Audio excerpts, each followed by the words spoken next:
right, welcome everybody. I actually have everything going at the beginning this time. It's fucking amazing. Anyway, hi. Did it. Hi. Now I don't know what to do for the opening. I'm usually here just fumbling for 3 minutes while I pull something up. But anyway, welcome. To another week. Still, and you guys will have to come up with something by the time you end up going back home. Group names will have to be established. But other than, yeah, if you want to take another job. But I mean, it took us like a month IRL to even get to the job site. So, you have some time. Anyway, the survivors will need to come up with a group name. Let's go ahead and recap a little bit of last session so we all know where we're at. You guys did make it down into going through the little pond bath area, which Lucian had deciphered through some books found further in the cave that you guys ducked into to hide from the creatures outside. That the bath was actually a tunnel to lead you to the more vast underground sprawling network, in which you guys assume this is the ruins. It was down once you guys were actually here, following Lorson's guide as she swam through and made sure everyone got to the other side, as you guys started to see some of the sprawling epicness that is these ruins down here. Vast rooms with tripped traps, dilapidated structures, falling architecture. You guys started to explore, trying to find something that may have been left behind, something of value, or just clues as to what may have went on or might be up ahead. Unfortunately, not a lot of success in most of those areas, as it was told that the mysterious individual said that most of the good stuff had been taken, at least through what they went through, but that there were bodies left behind, some of their compatriots, as well as others from previous ventures in that they came across. You guys found some of these bodies and deduced that some had, or so far most, had fallen to some sort of trap here or there set throughout this underground labyrinth. One of the traps actually got tripped by Gustav, who ended up lighting the poison gas that was left behind, which had an explosive effect and collapsed a portion of the tunnel. But luckily, there was many different routes for you guys to go through, and this just basically blocked you guys off from access to one room. As you continued through, you guys were finding more bodies, and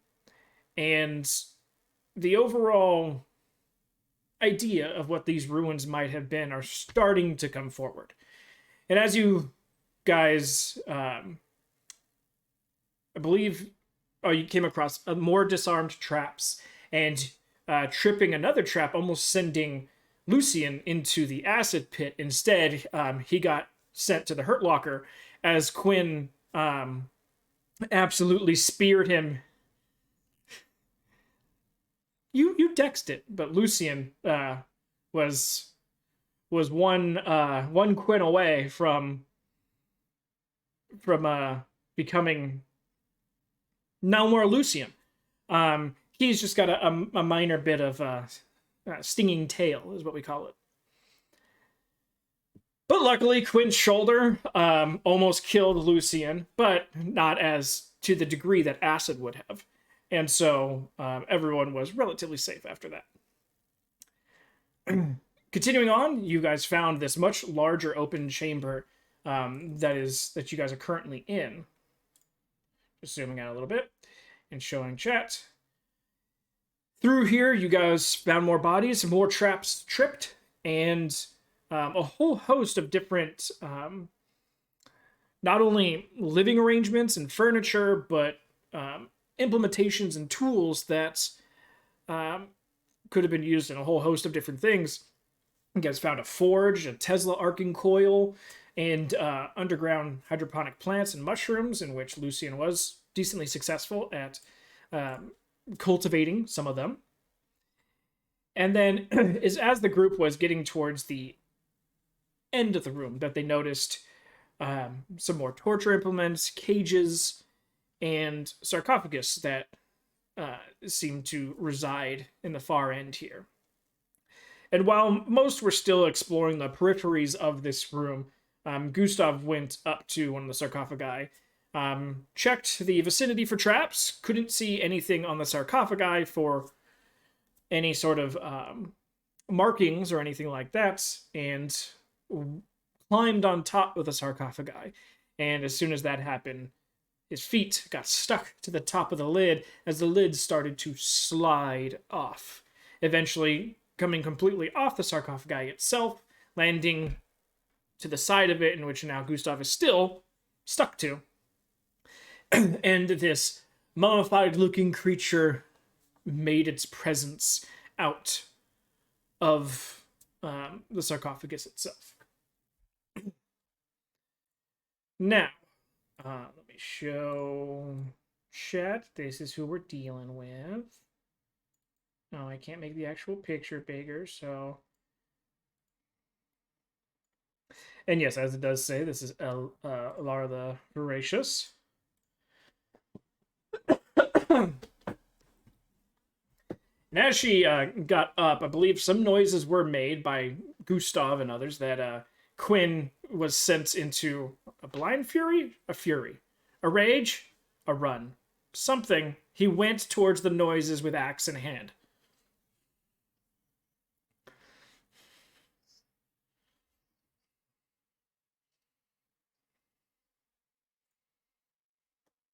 That he is. So, with that, just getting the screen centered correctly. Wonderful. With that, as you start to approach the sarcophagus itself, you can't see in the dark. So the only light that's really emanating is Kiss from behind and two torches off in the distance. You can see the silhouette of a figure, but you can't actually see the figure. It's not until the inner glowing and the glowing of their staff that start to spark to life and emanate glow themselves that you get to see the full visage of the person in front of you. Gustav, yeah, you see it all. You see, you are... If anything, it's actually hard for you to see because they're now floating above the sarcophagi. And so you're having like this weird up angle view. But all those with dark vision in the back can see this individual, and even those without dark vision it's as she is starting to gain more and more light to herself. It's obvious someone's floating in the air now. And then there's a voice that rings out and seems to, almost as if speakers are inlaid into the wall, and the voices are coming from the walls themselves rather than from this individual specifically. And the voice goes, "Who dares lay their fingers, hands, and feet in my hole?"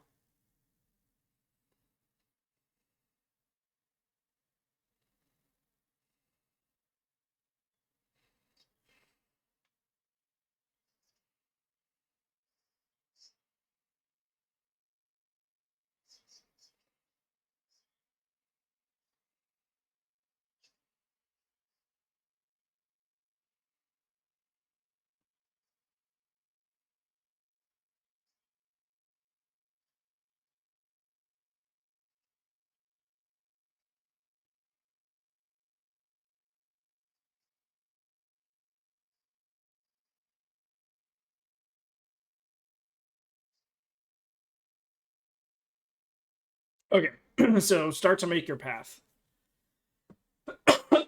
She stands...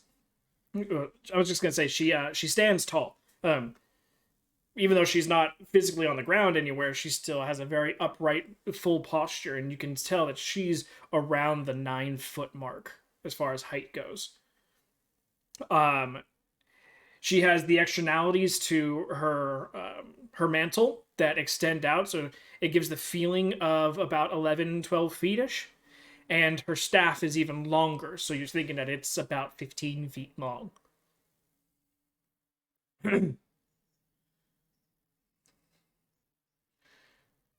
Yeah, if you get about there, she will stay facing forward, but her staff will almost going dark, and so out of your visual range initially, but it just seems to move and morph, and then all of a sudden that purple, that shine, that purple, almost tiny star at the top of her staff will now just like extend and be right in front of your face, Quinn.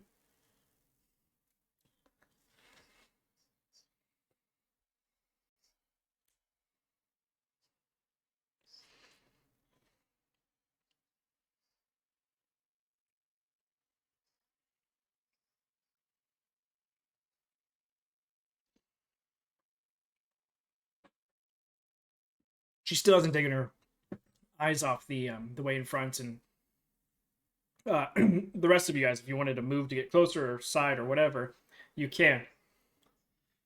She's not actually looking at you, no. She's looking forward. But those with dark vision, give me perception checks.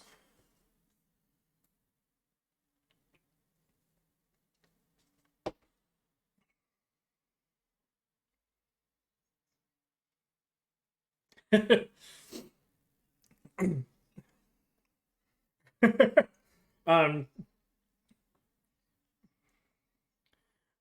well, I guess I was getting to. She's facing forward, um, but you can spot now she has no eyes. It is just dark voids where her pupils and everything should be. So you get a good sense that she's not. She either doesn't need her eyes for sight, or she just doesn't rely on sight.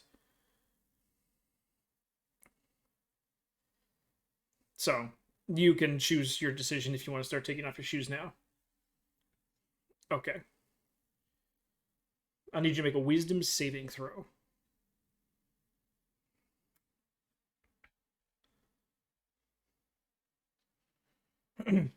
Okay, you are currently held person.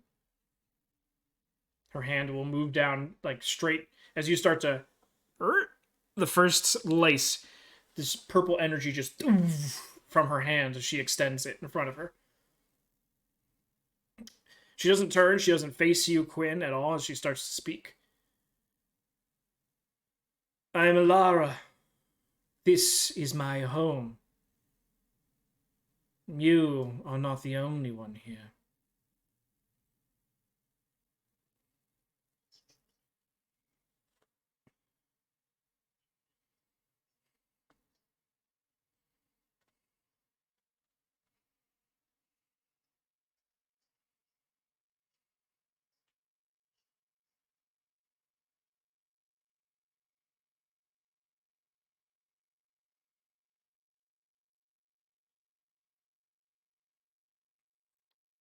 Do not trifle myself with the dealings of mortals, only when the mortals find themselves trifling with my things.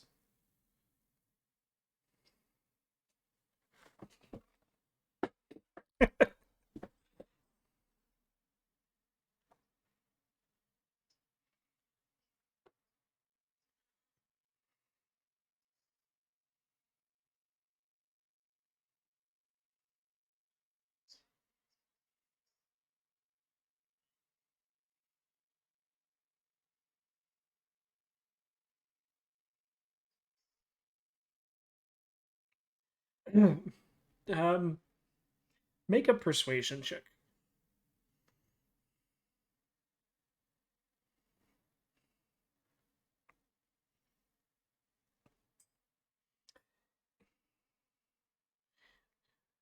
My scepter is only an extension of myself. I am the Duchess of this den. You speak to me. You disturbed my slumber. Why should I not take you or one of your other? And you'll just all of a sudden, all the lights will dim about 10 they'll all go from bright 5 and dim 5 to just dim like a foot. As it, like I said, her voice seems to ring out from the walls themselves rather than just her. Um, One of your other companions.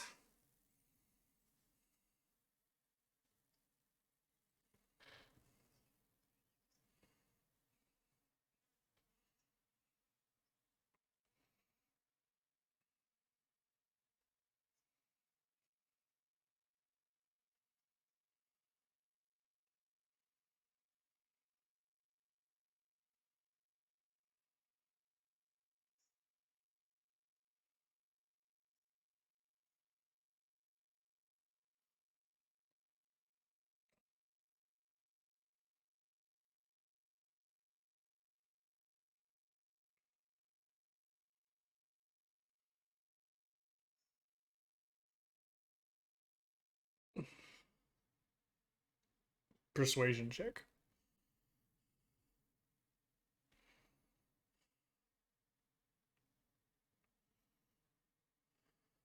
She'll start to float up and forward, still her hand emanating the purple energy out to Gustav. But instead, this time, Gustav, you feel the tug as if someone just like put their hands underneath your armpits and went as you go, and your shoes get left behind. And you're floating behind her as she's dragging you with her. She's going to float forward.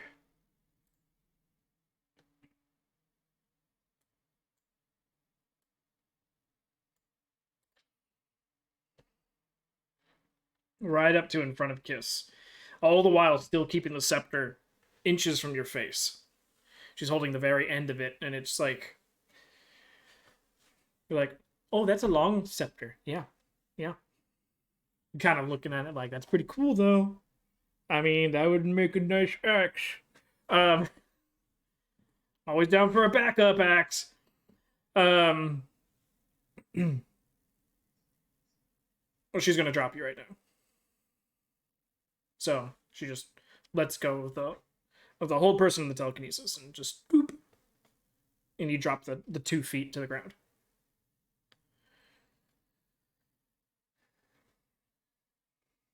The scepter will now shift over to you, Lorson. Give me a perception check.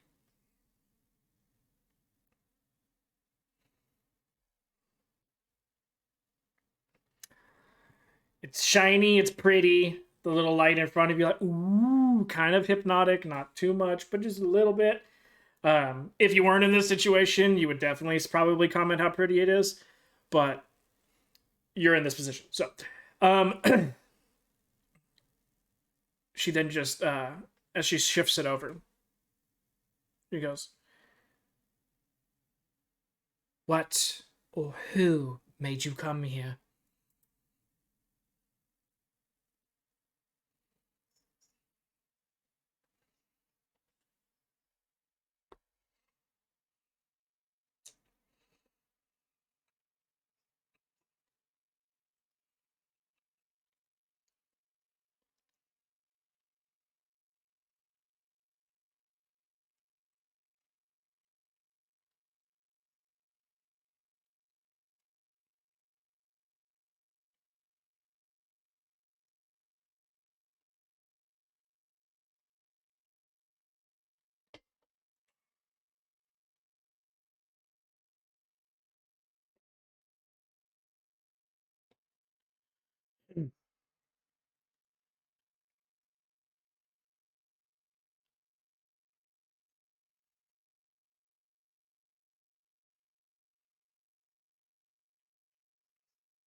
She raises her hand, the one that was holding Gustav initially, and you feel the bracelet slip off your wrist. And it floats over in front of her, sits about a foot away from her face, and just starts rotating in the air. She's manipulating her fingers as it like picks up speed and then like will slow down and then shift and spin up again. You're realizing Lorson, since the thing's in your face, that this tiny little almost star of light is rotating in the same way that she's manipulating the bracelet. She goes, Alanite. Old magic. And make a deck save, Quinn.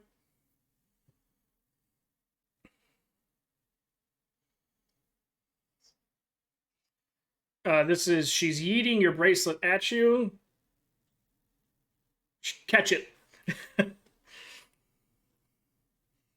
She's not doing it at a speed that's going to be dangerous. Just okay. She's kind of like this football quarterback throws it, and you and yank it from the sky.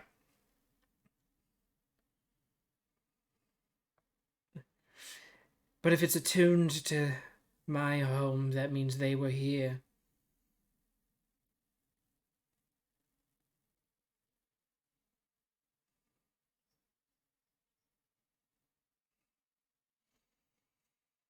Yes, I can smell the beautiful decay.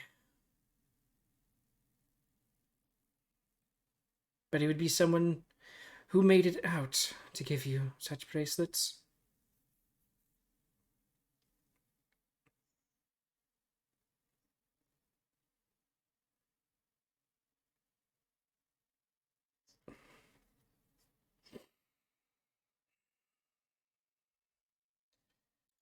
There starts to be this like shake to the ground, like a tremor.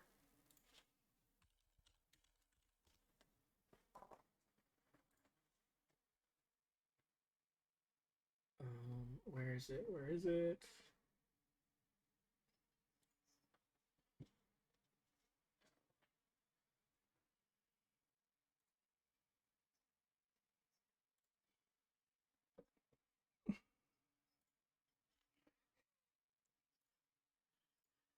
Sell that motherfucker out.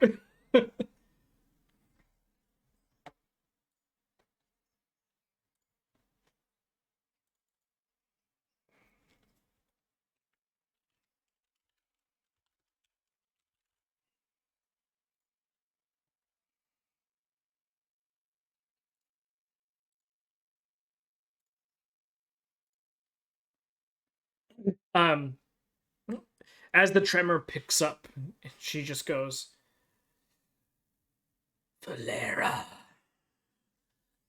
And she'll turn her head, and the scepter's going to pull out of your face, Lorson. And she's going to extend. She turns around, faces the other sarcophagi. The scepter floats to right in front of her, up straight up and down. Which what? She hasn't point. I'm saying she just turns to the sarcophagi, uh, and the scepter floats in front of her, straight up and down, and her hands are extended out to either side of it, and she will clap them in front of the scepter itself, and then push forward. And as she does so, this lightning of purple energy just rockets out, impacting this back sarcophagus, um, and taking the lid of the sarcophagus and demolishing it across the back wall as it just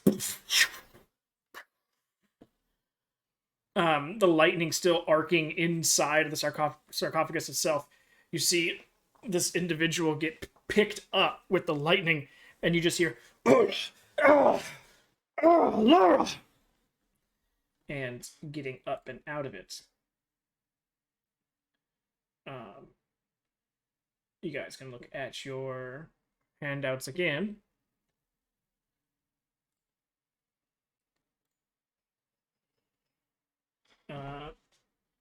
Not showing. It should be there.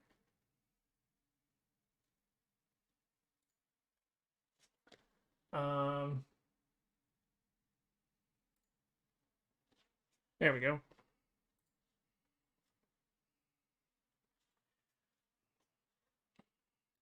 as this individual gets pulled out of the sarcophagi with the purple lightning until he's eventually all the way out.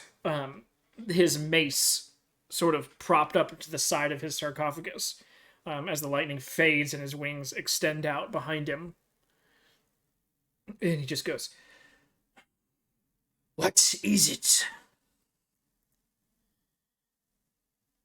Have you been making deals in my home?" What are you talking about? I have been in slumber, just like the rest of us. These mortals speak different.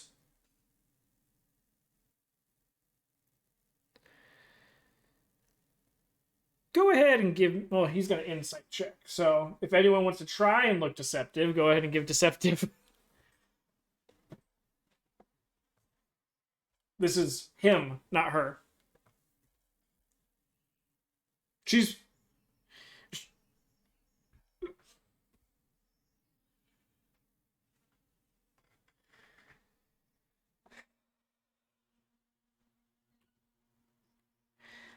Her...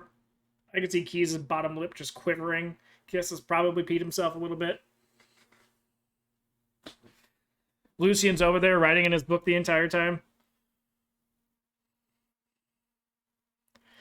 And he goes,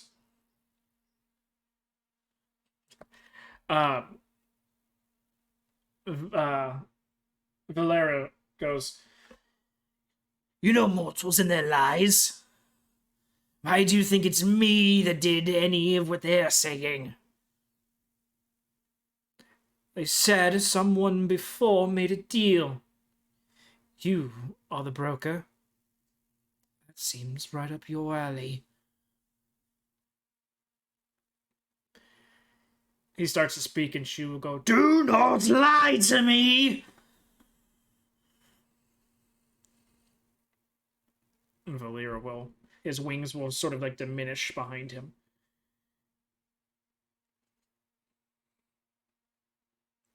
"I did it for you, I swear. We got more bodies, more souls, more power for us to feast on over the years." "And where are these souls?" "I did not receive any. Jimorn did not receive any. Varax did not receive any."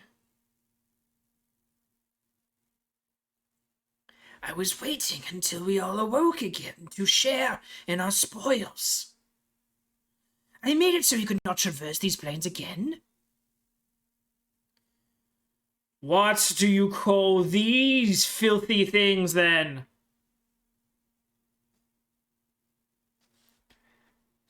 "Sacrifices." "You know that's not how we do things."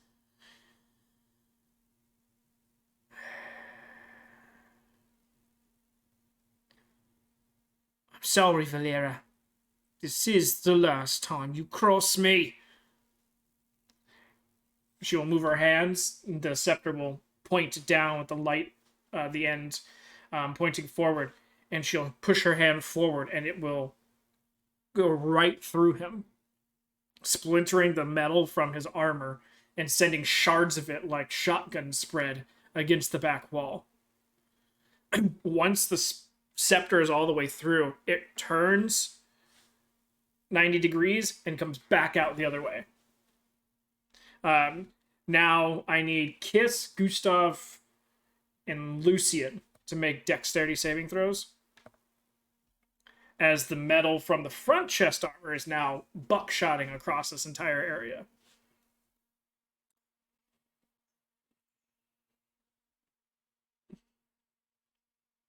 Yeah, it's the angle. Okay. No one. All right, then.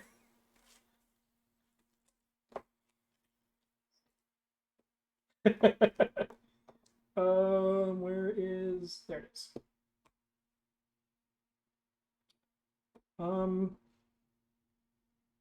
8 points of piercing damage. Perfect. for failures. Yeah. As it is just, I mean, she gets impacted with a lot of it too, but gives absolutely zero fucks. Um, and then everyone gets sprayed with the rest. And as the wings start to flicker and die out from behind Valera, he starts to slowly lower further and further down, back like on top of his open sarcophagus. And he goes, "You can't break a contract." I'm like, "I don't uphold contracts with liars." Lucian is unconscious. Just FYI. Um, and with that, the scepter, which has been floating in front of him, will now go and just take his head off.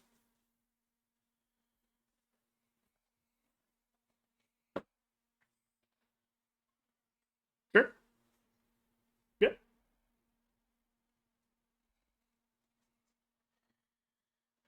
And so as the head decapitates from the body, the body slumps forward, the rest of it into the sarcophagus. Uh, she'll move her hands in a circular motion, pulling the pieces of the debris of the top of the sarcophagus from the back wall and just piling the rocks inside the sarcophagus. She'll then turn and stop in the facing the direction of Lorson and Quinn.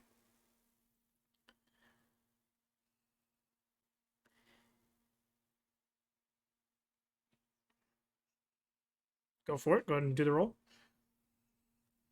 Oh. She'll turn to the two of you and go, "You are free to leave."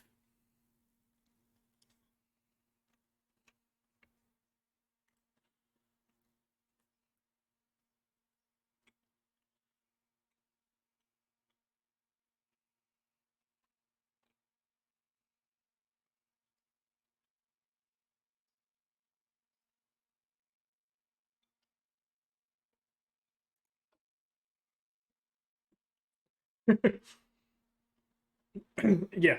It's her at like a good 65 degrees trying to push you, and you're just like, "Oh, okay."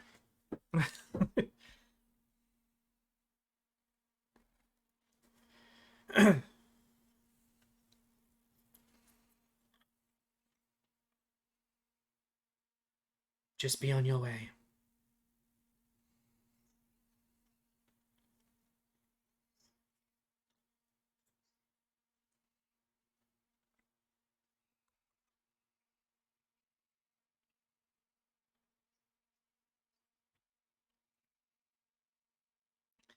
The only thing that I have need of anymore is souls.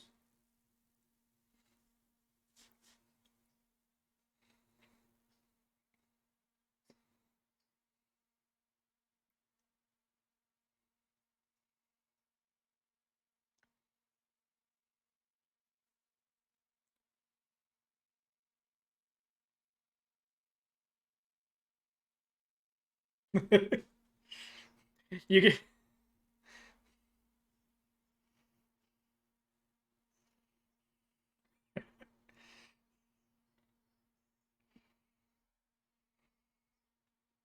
Let the mortal speak.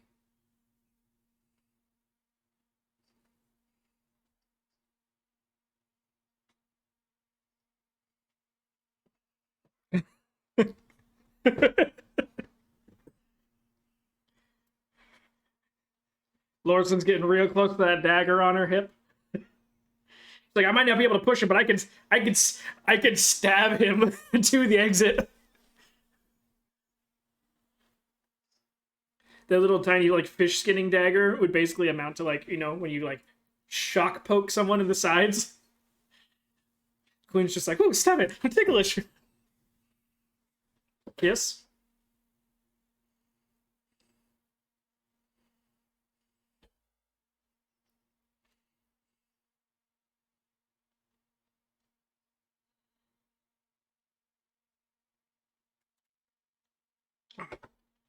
There's a moment where she's like standing there and is rotated back to you guys.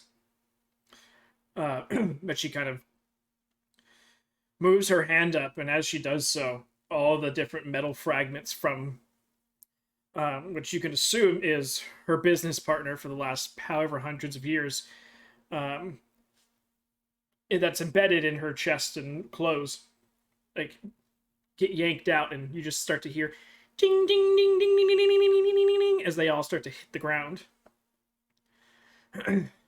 She goes, "Do you find yourself worthy of a challenge?"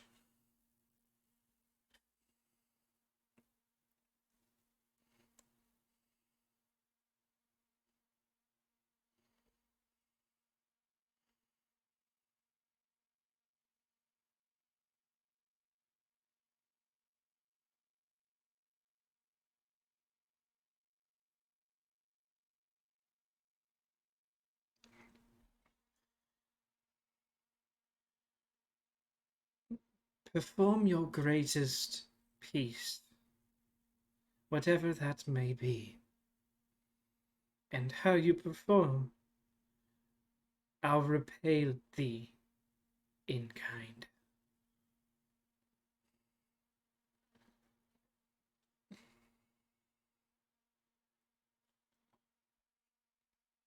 Everyone else is.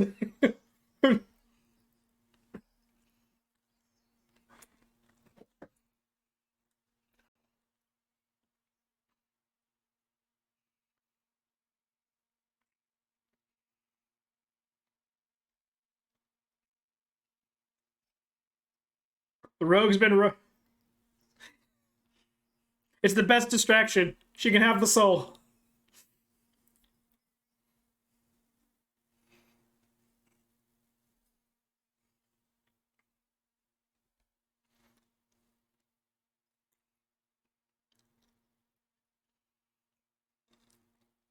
Liar.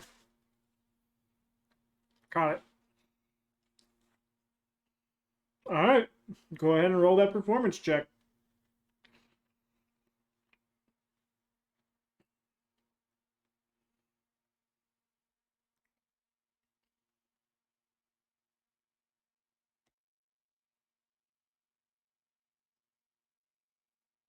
Oh, you want to make it worse?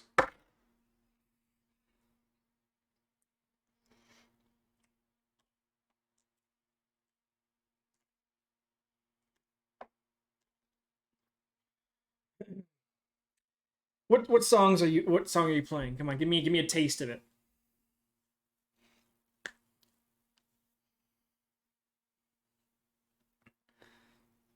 Because this is not only a this is a kiss check and then a Noah check.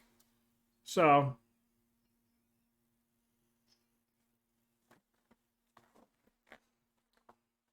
mhm.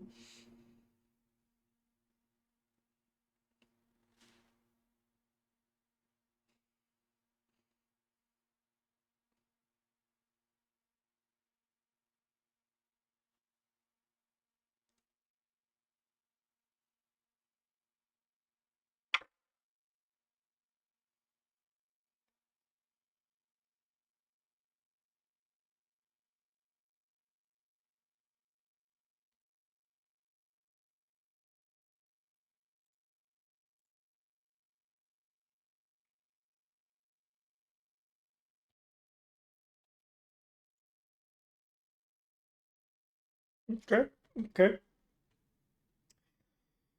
She will sit there. It's hard with her face. Not many possibilities for expressions. Um, true, true. What has everyone else done while he's been serenading?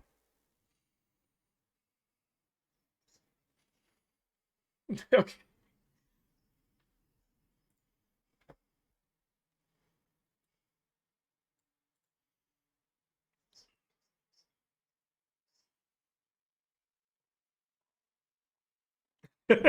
Just fucking, fucking.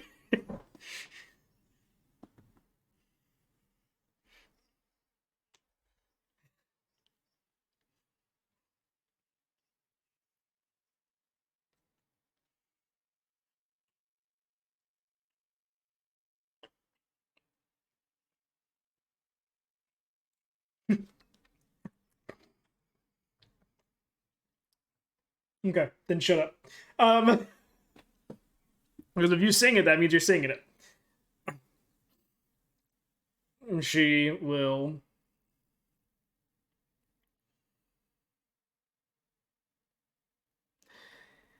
I'm not really into the slower stuff, but it wasn't bad. But to be fair, I haven't heard music in about 900 years. So, let's say you had advantage. What does your heart desire?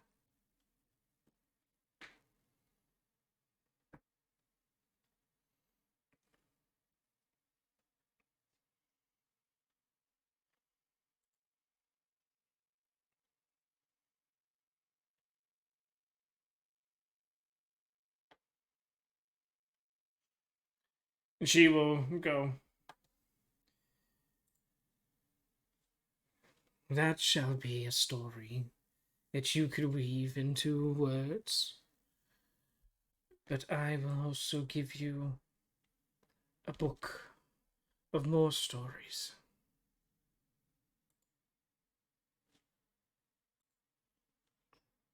And she'll move her hand off to the back behind the sarcophagus that Valera died from.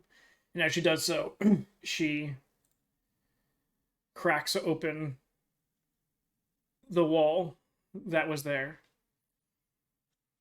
She makes a gesture and she says, go to the vault, retrieve the tome that floats above the others.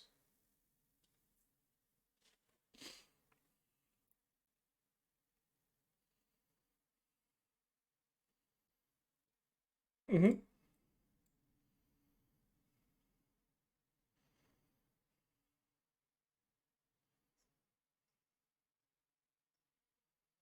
Mm-hmm.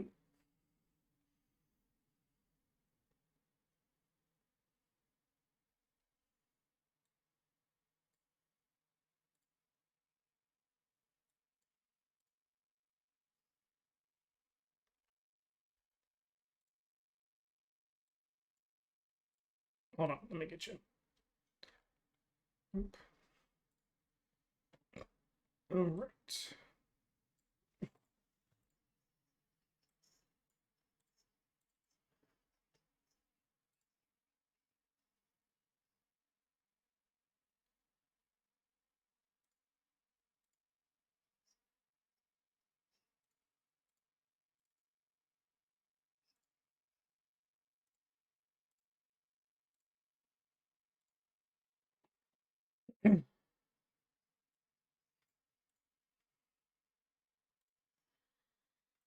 Okay.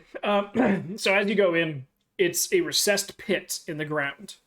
You're not sure exactly how far down it goes, but in the myriad of coin, gold bars, uh, weapons, armor, many different books, scrolls, bags of things, stuff's moving inside.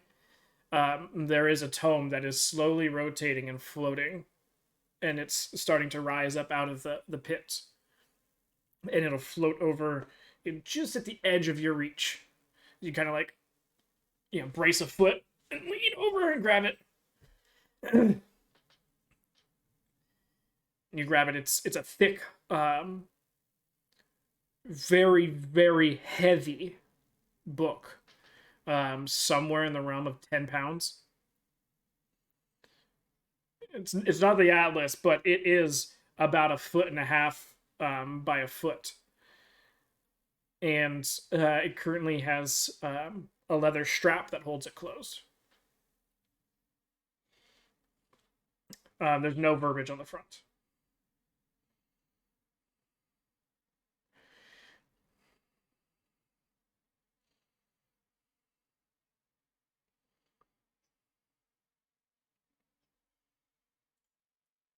Okay.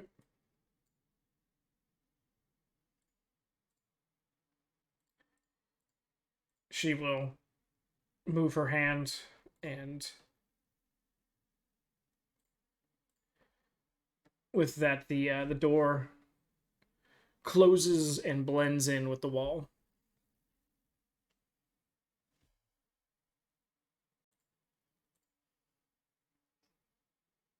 Nope, she's still facing forward.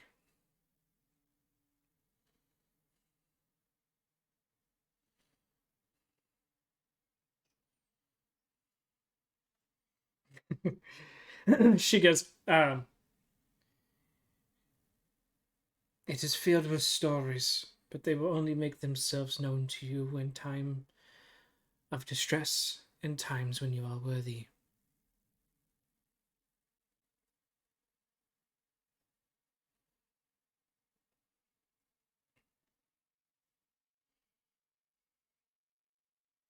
When you tell this story, tell them of Valera and how treachery repays no one kindly. Tell your mysterious friend that this entire place will no longer be findable. I have tasted his magic, and I know how to ward against it now. Find yourselves absolutely the luckiest of souls, and may we never cross paths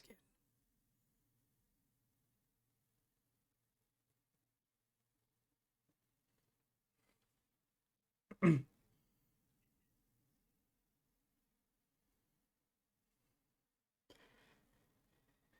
She like raises her scepter, and as it does so, the lights start to shut off slowly, one after the other, in the chamber. She goes, Now go.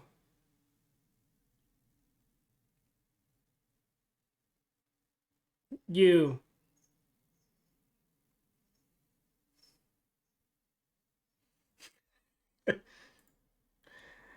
she goes, you Stay. and she points it at Lorson.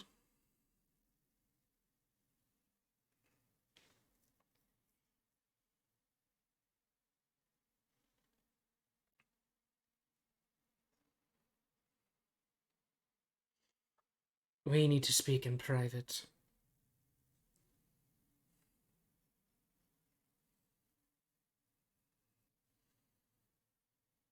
I will if you all continue forward.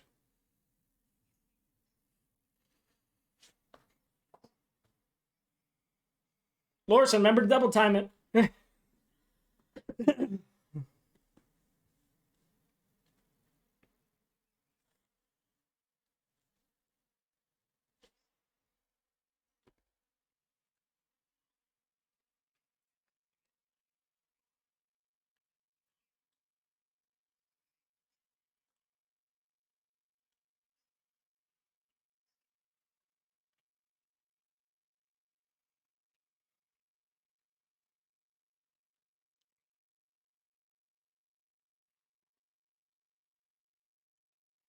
Light's getting real low.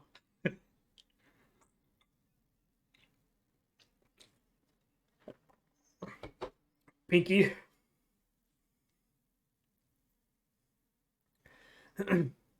she'll say to you, If I deafen you, it will be for eternity.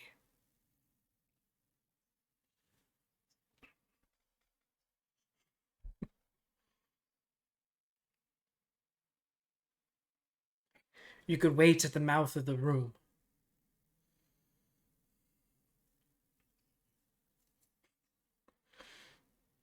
no, he got fed his healing potion.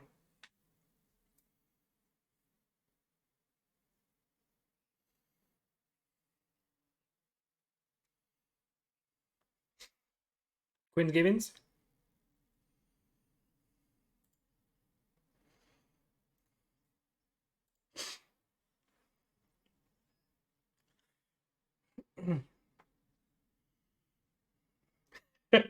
Really?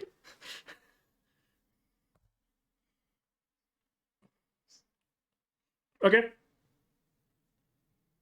Keys, do you see this? But I was gonna say, if you're actually trying to drag him forward, you might miss it. Yeah, your choice if it's a disadvantage or not. If you want to turn around and look,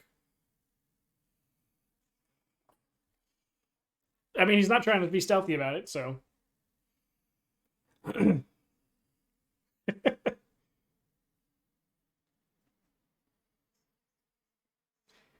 I just left a whole bunch of other shinies behind, and now all of a sudden, Quinn's leaving a shiny behind.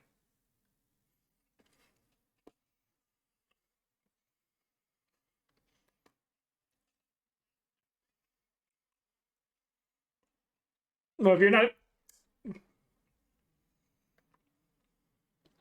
okay, yep, I know. I was just gonna say more of you weren't stealthing for it, so Quinn would have had a chance to see it. But I'm like, oh wait, no, he's blind.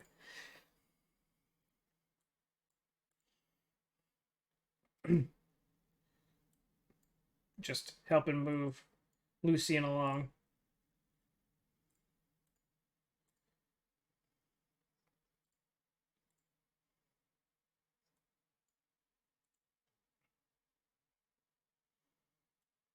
I just saw him dealing with his camera, so I was like, okay.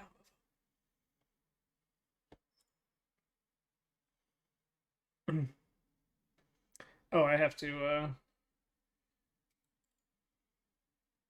It helps if check and see what the hell's going on. I said it helps if chat can see what's going on. Anyway, all right. Morrison, as you stand there, how do you stand in front of her? Fierce, hands on the hips, hip cocked to the side.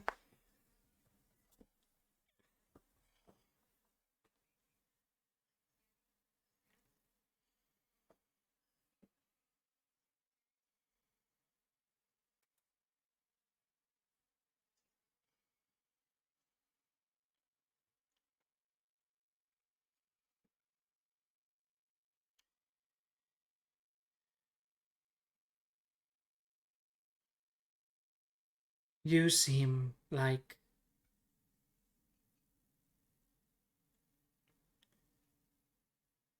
the female leader of the group.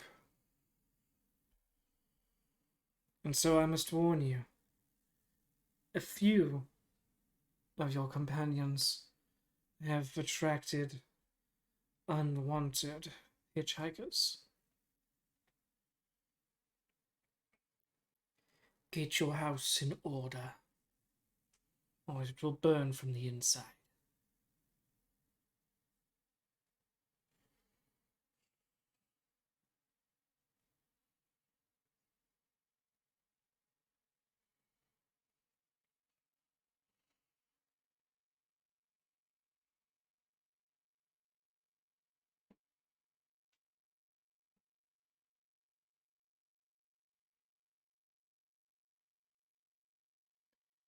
The hitchhikers themselves aren't a detriment. They just need to be understood.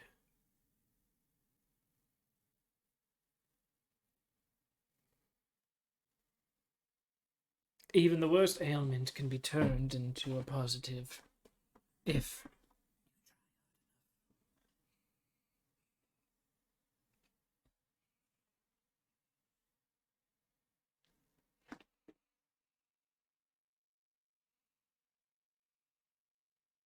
understand it.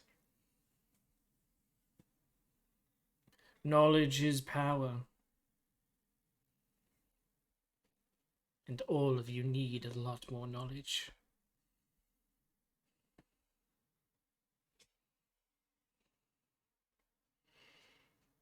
Take this, my home, for example.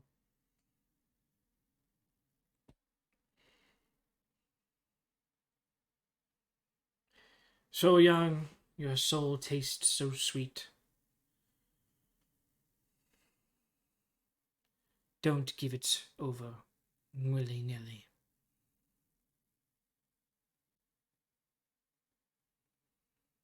Unless you're willing to make that offer. And the first time her face shows an expression as a creepy smile starts to rip and tear at the flesh that is basically not skin tight, but facial bone structure tight as she starts to smile, and you just start to as it starts to rip around the edges of her jaw.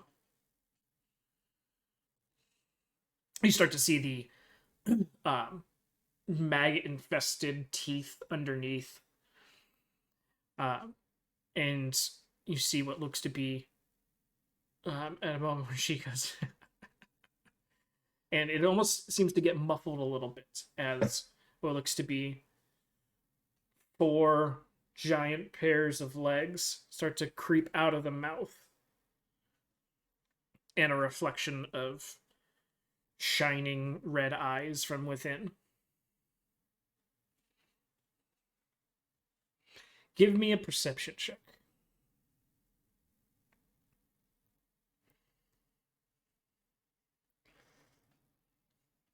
Give me a wisdom save.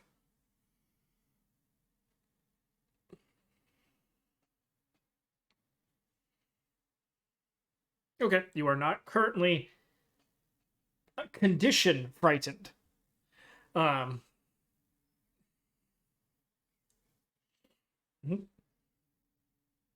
you get a good sense that conversation's over.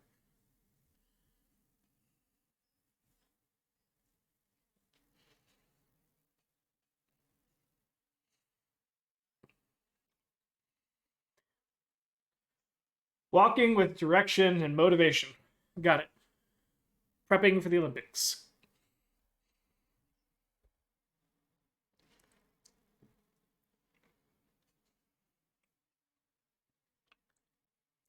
All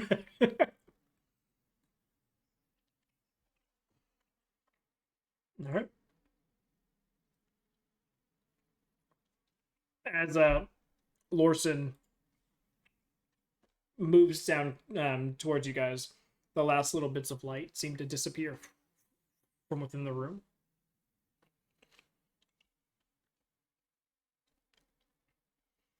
And Lorson, you make your way back to your room.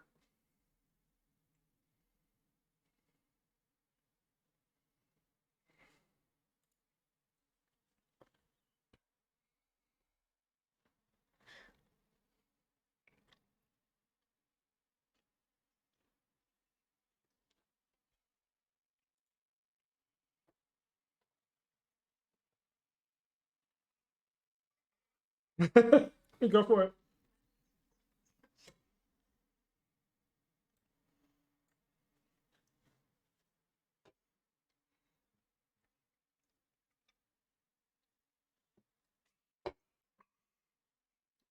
Lorson, you can roll persuasion or deception.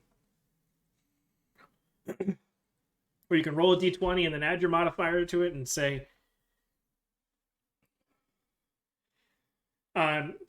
Quinn, it's the faint aroma of urine that gives it away. No. Lorson is very... you've never seen blue pale before, but now you have.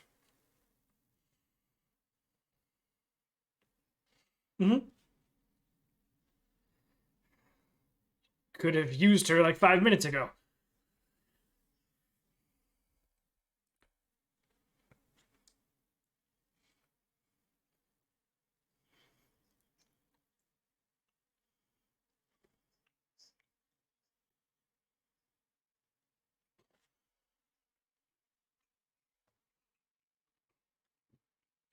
Not a problem.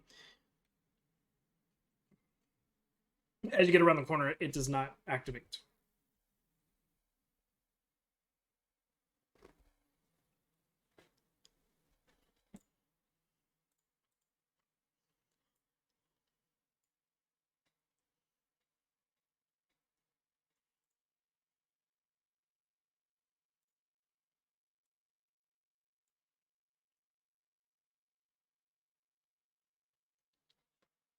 You guys heading directly to the exit?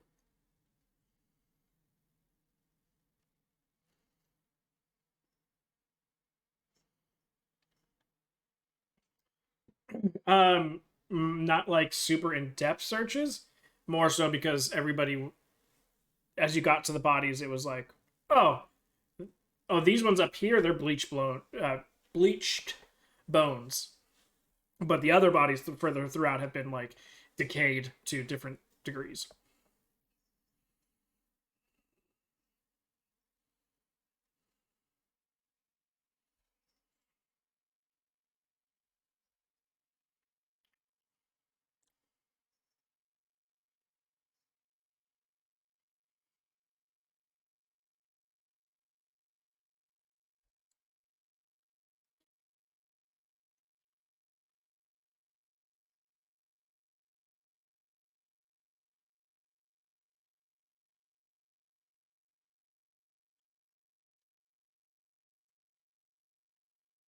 Yeah, most of them were in such far states of disrepair that there wasn't anything to loot.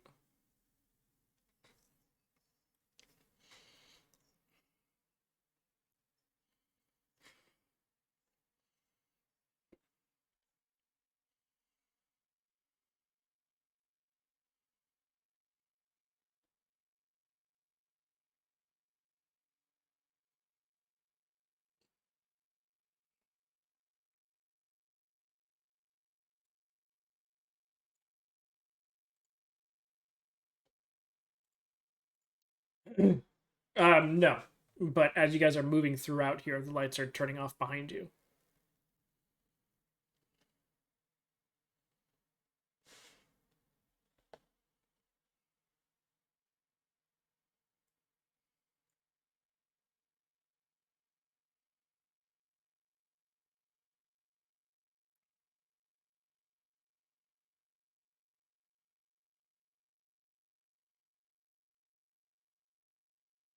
That's why I asked. Are you guys just going back the way you came? Okay, then we can just skip it to you guys getting to the pool. You guys just drag yourselves over to the pool room.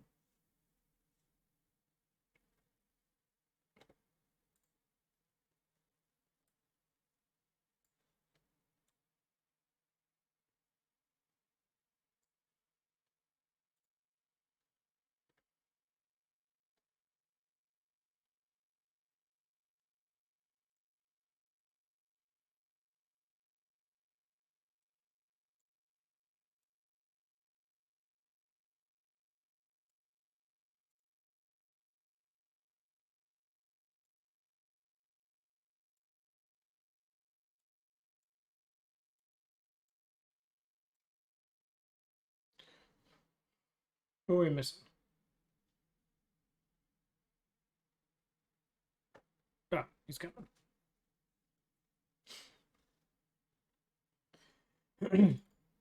All right.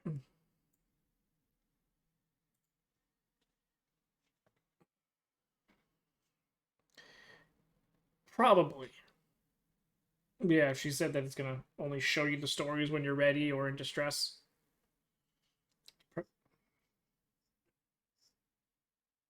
Gotcha. Well, that randomly started to work, I guess.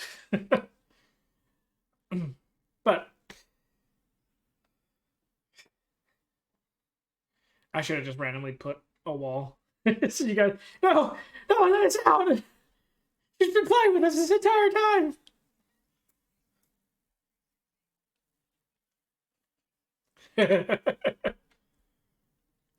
All right.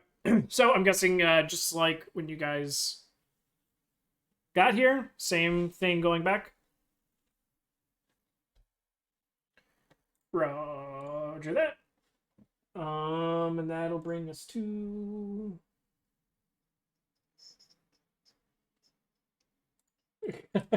not quite.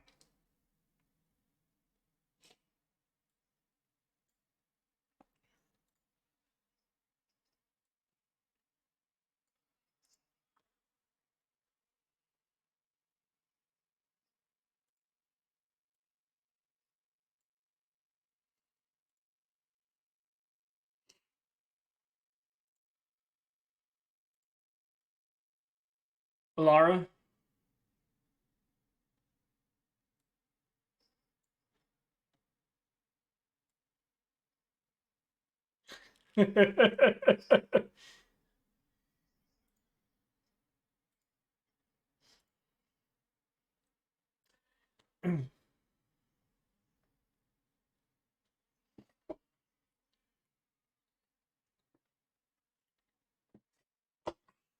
It was deceptive to the guy, not to her. It was before she killed him.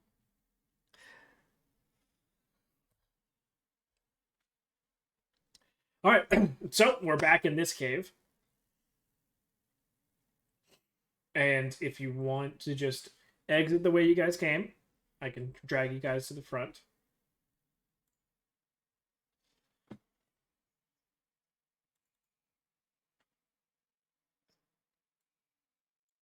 Well, you guys short rested when you were down there. So, yeah, it would be sub 2 hours. So it's one hell of a morning.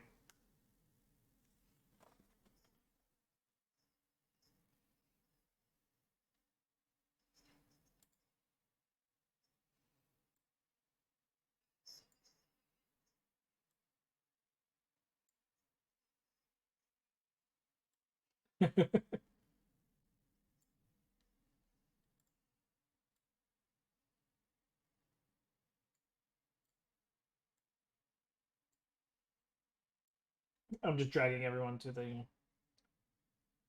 entrance.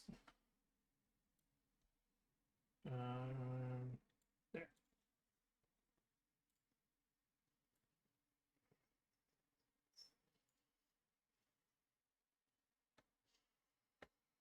That's why I took us to the entrance and not outside.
Oh!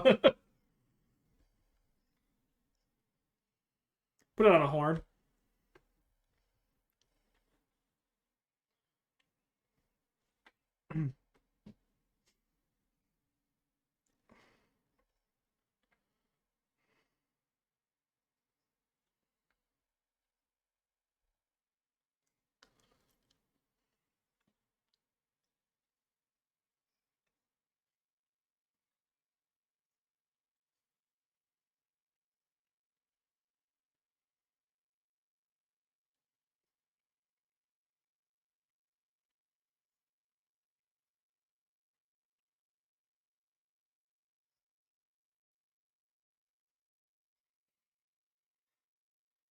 So boats.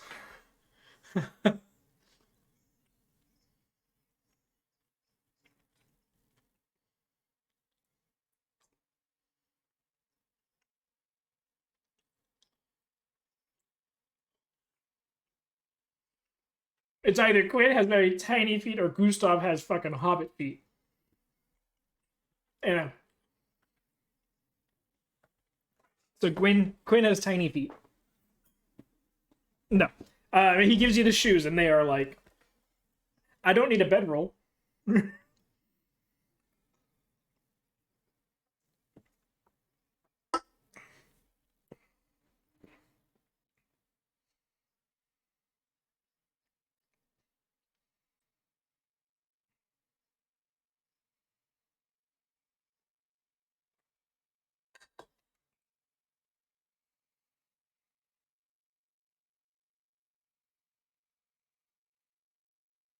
He's just like,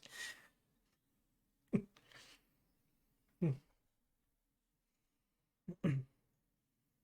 that's what I was saying. You're looking up at it like,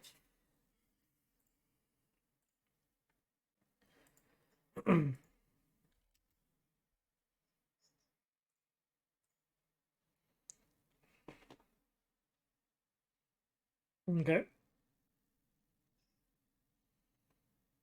Yeehaw.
No, I couldn't take another sacrifice.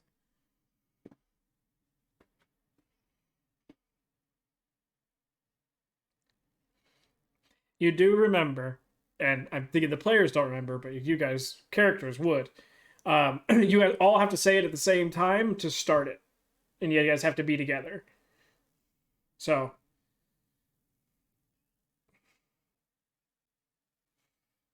you guys try a few different variations of it, but ready to return ends up being the thing that activates it and allows you guys to sally forth with a line in front of you, cutting through the woods in the direction that you guys came from. We just walking out of here.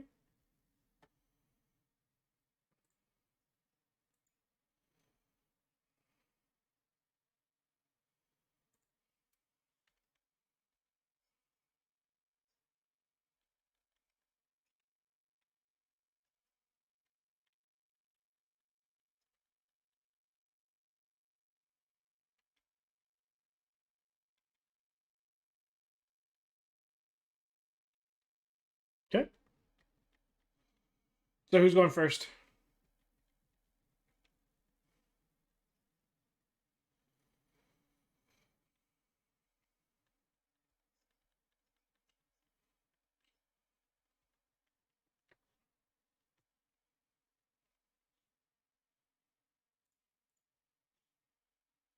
Okay.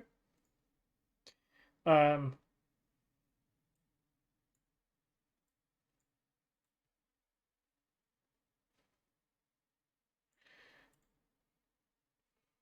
Quinn, as you pressed out into that opening there, go ahead and take another step.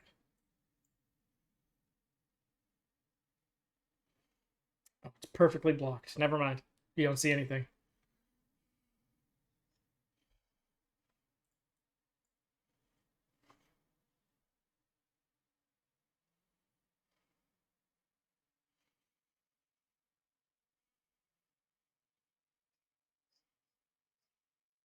Yeah, it's got you going in this rough direction.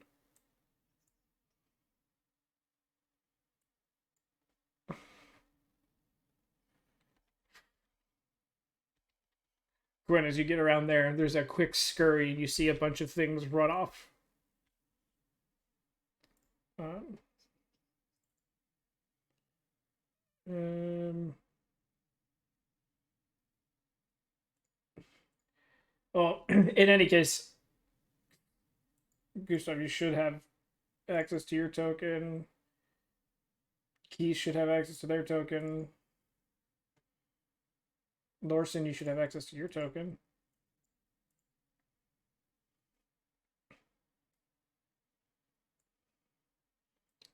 This is where the lines are taking you.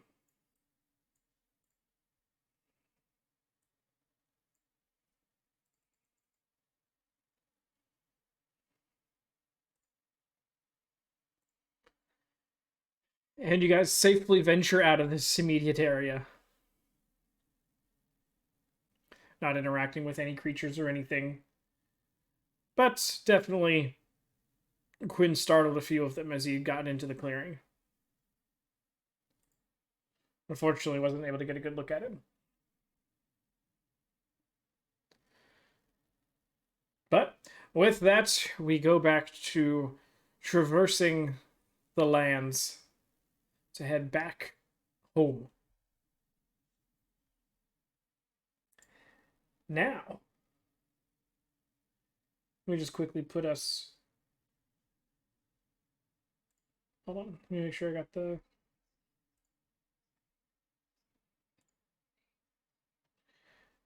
Well, no, you guys could.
You guys get to see your.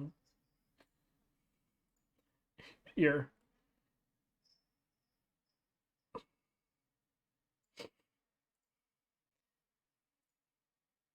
guys get. Yeah, so you can see this is the vicinity map. And if any of you guys ever become map goers, you guys can start to edit this map as it grows along with you all. Oops.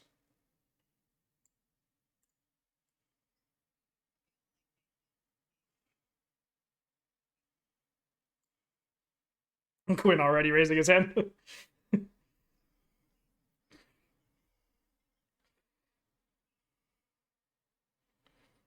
I mean, he wasn't on my shoulder.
Definitely sounds like he's gonna be a College of Lore bard.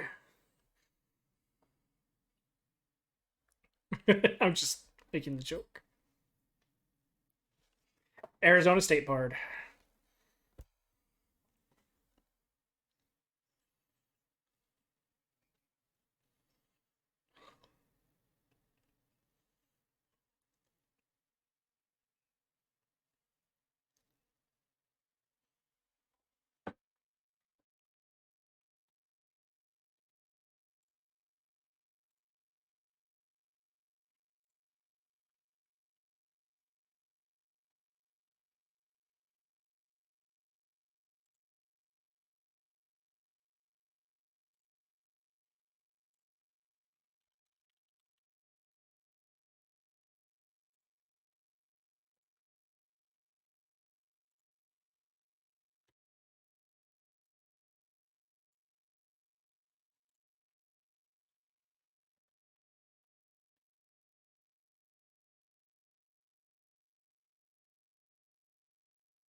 You did it to yourself.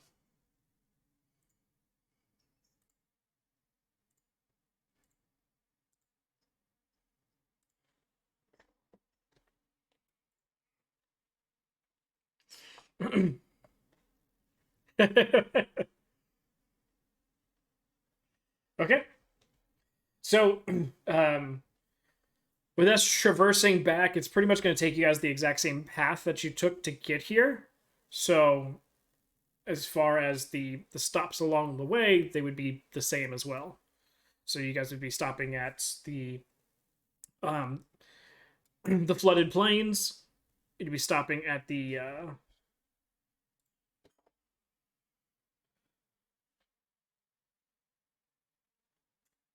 guys would be stopping at the flooded plains and the clearing with the stone slab. It'd be your two main stopping points. At least for the doing the 4 days of travel, and then like we decided upon. So I've really got to remove some of these maps from the previous campaign. I'm like, wait, I don't remember this map. Oh, the rock nest fight thing. That was a fun one. Anyway, so going backwards would take us to. Well, first, who wants to do the roll? All right, all right, all right, all right. Give me. This one's just a single roll. So this. It was only on. It's only when you're going to the destination. On the way back, you gotta give it up. Give me a D8. Shucks.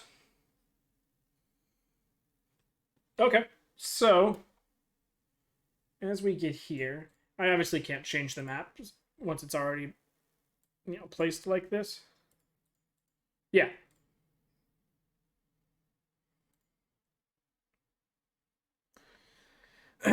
But you guys find yourselves at the end of the fourth day, back in this flooded plains area, but there's a very awkward and way out of character cold snap that cuts down from the mountains, and every place that has water on it has a thin layer of ice across the entirety of it.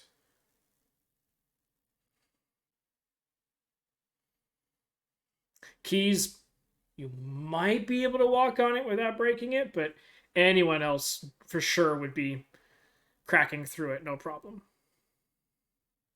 You're muted. Still muted.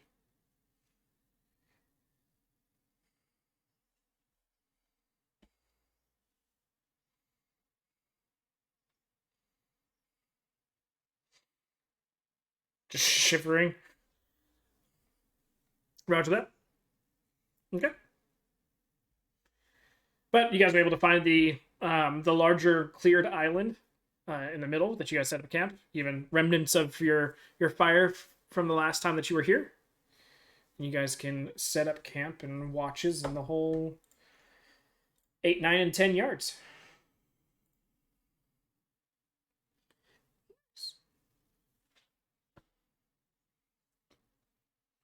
Yeah. Go ahead and give me a perception check.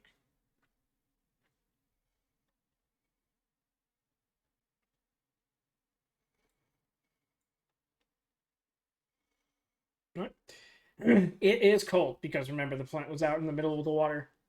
Not too much of a problem for you specifically, but still, it is frigid. And by the time you get out there, no, it has not returned.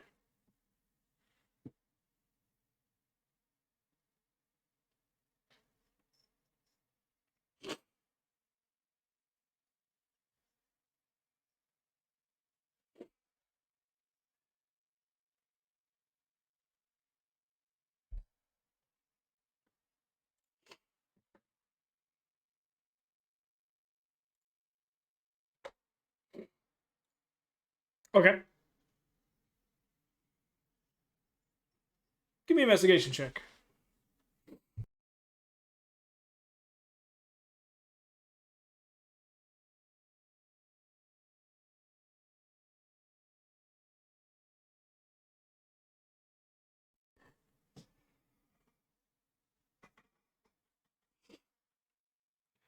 Who knows?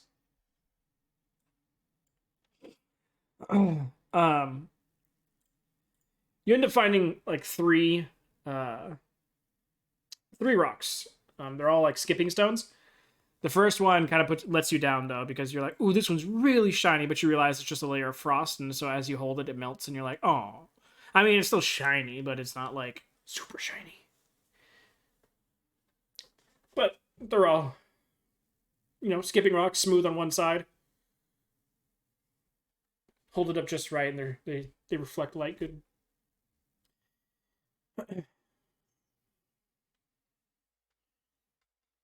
I mean, it is a little excessive to bring rocks.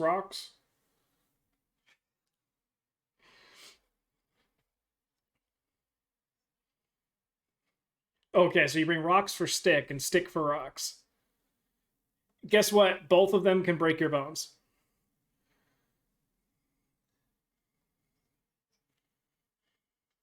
but your cousin words can also break your bones. So,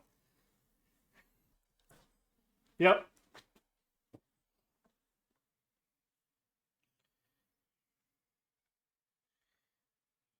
Because your uncle thought it'd be funny if there was a cousin words. Because it's a cousin words. All right. Anyway, anybody want to do anything before Neppy Nep?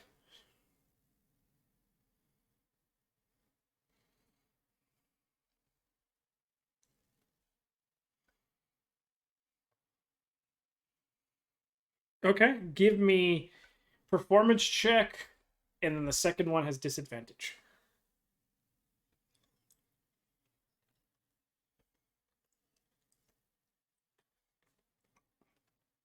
Yeah, this could be spread over nights. Still would be the same roll.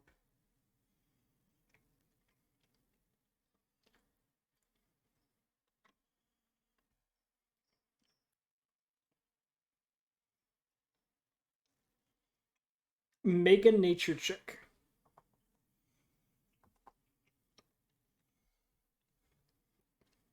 You do a pretty good job on the destructive power that the scepter did to the to Valera.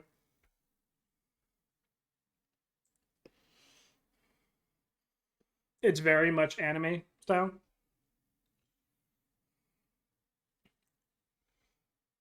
A little less helpful. You don't know. There's something that seems to be blocking you. You're trying to to draw her actual visage, because even in your first picture, it's almost like looking at the scene from behind her and seeing her like move the stuff towards the guy. But when you try to actually draw her face and everything, it just you can't put it hand to paper correctly. But you do get to no, the second one. The first one doesn't have her face; it's got her back. Um, all the details that you try to think of when drawing the face and putting it onto paper just ends up turning into a blur. But the cavern that opened up in her mouth with the spider legs and eyes, that comes across. So someone looking onto it just looks like a black hole with like a black hole burrow almost as a spider starting to come out. Lucian, as you go over to your moss, you see that from like it almost looks like an entire sheet of little tiny icicles have attached themselves to the underside of the moss itself, and kind of seems to be moving with the movement of the moss, but the moss isn't moving violently enough to shake it off, and it's probably just slightly crystallized water or condensation.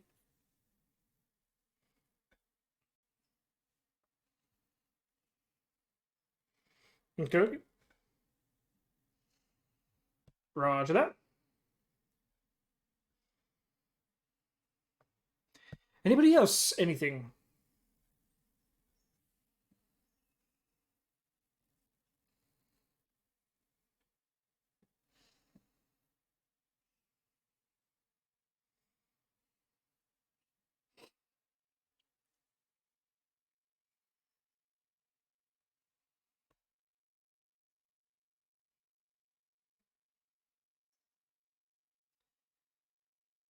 Lorson, as you're flipping through, you realize there's another. Nope. There's another one. No, there's another one. Yeah. You don't remember drawing this one. It's not really in your style either. Make a make a perception check. As you're kind of like flipping through and you kind of like quickly pass one page and get to the next page. Keys is about to be like, wait, what? And then you see this new one, you're like, whoa, and you kind of like put the book back, and it just looks like someone took a thing of charcoal and just went to fucking town. It's a very dark splotch in the middle of the page, and as you're trying to like stare into it, You're just like, you don't remember doing it. You can't tell what it's about. It's just random. Maybe someone got to your book. Yes.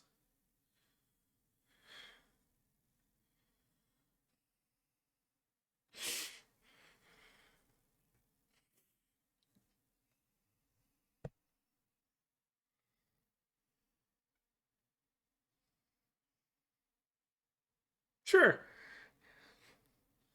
You're like, you kind of turn it sideways and you're like, oh, that works. Yeah, I guess.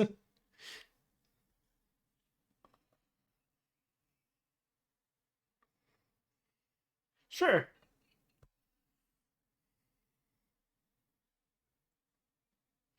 Yeah.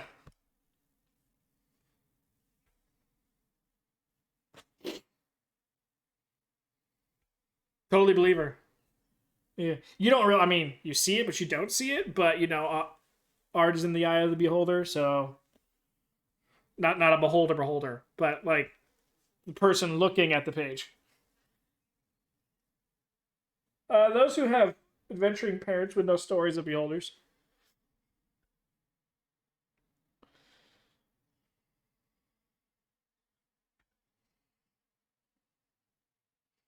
Okay.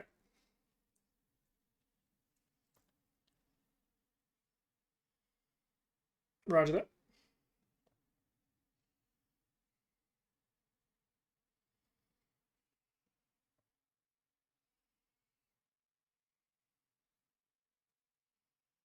Okay.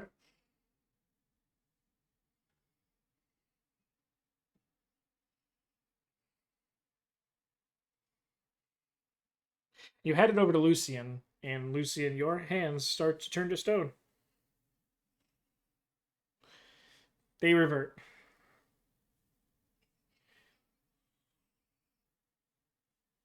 You have been granted this gift, no one else. It's magical.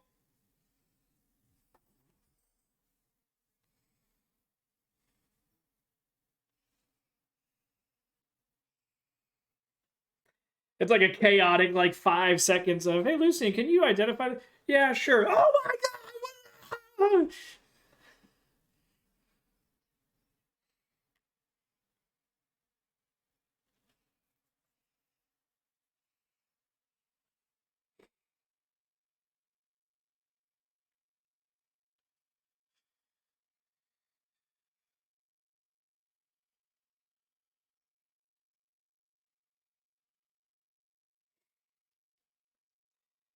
Kiss just goes, yeah, kid. Like anybody he doesn't like, can you come over here and just hug this tree for a second? And yeah, while your hands are on the other side, just hold this book. All right, bye.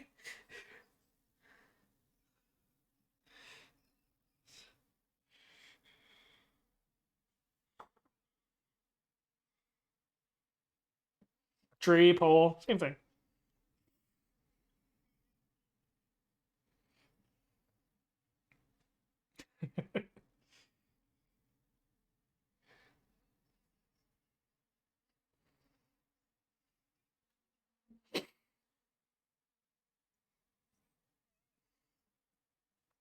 Disadvantage. Because every artist understands that.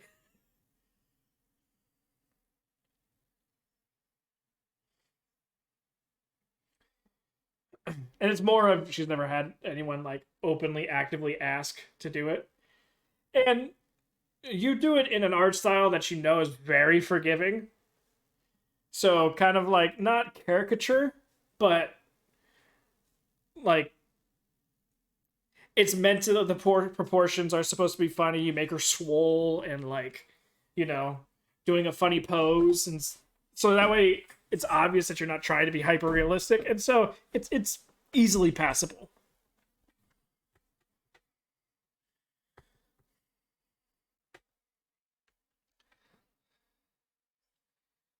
This will be a point in Baldur's Gate where Keys gets inspiration, but not here.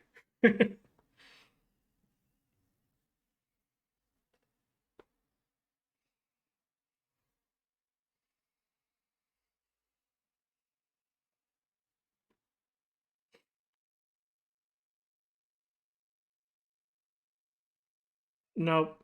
Nope. It's more than one syllable. Nice try, Kiss. Get out of here. I'll make it start turning your hands to stone, okay? It'd be cousin Sketch, if anything, okay? You do not have a cousin. No, you do not have a cousin Sketch.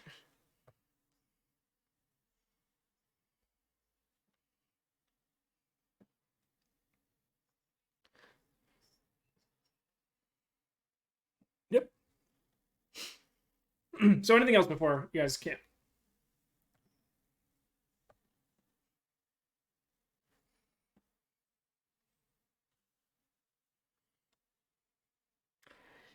Okay, it doesn't open.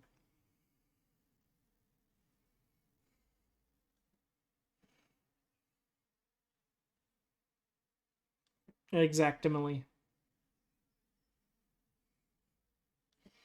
Performance anxiety, we understand.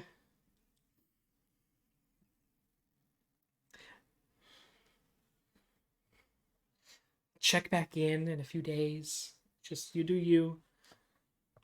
All right. So, night watches uneventful, nothing crazy.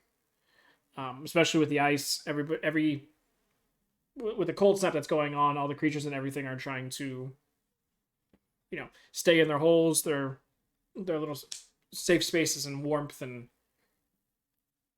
only go out when they need to. This heavy of a cold snap, yeah. You guys don't get a whole lot of this cold. Yeah, almost like it was in a random roll.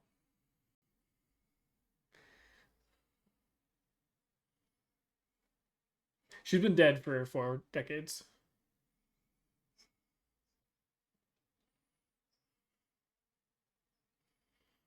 I don't know. I think it's just a couple bad decisions. It's fine. Anyway, um, so for the next 4 days, who would like to make this roll?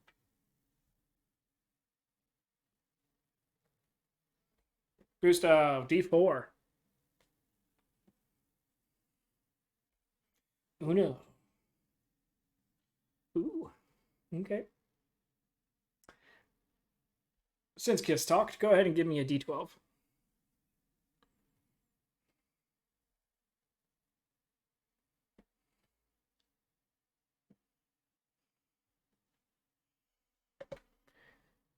All right.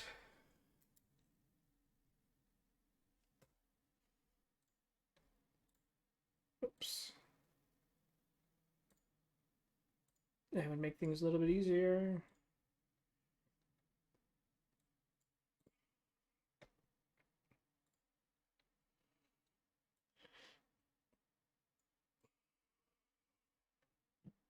What would be marching order? And go ahead and pull your tokens out back onto the field for those that need new tokens.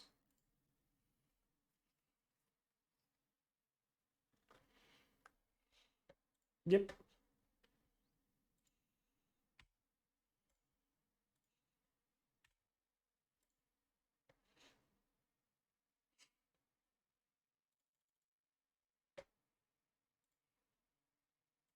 So marching order. Use the stone plate as number 1, and then heading back in this direction. And you don't have to be 1 by 1. You can be 2 by 2, 3 by 3.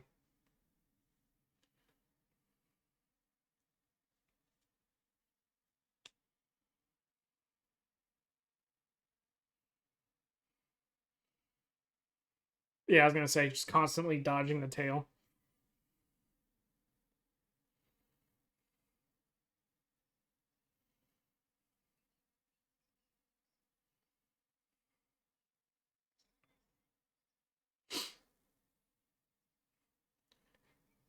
Yeah, after about 4 days of calluses start to appear.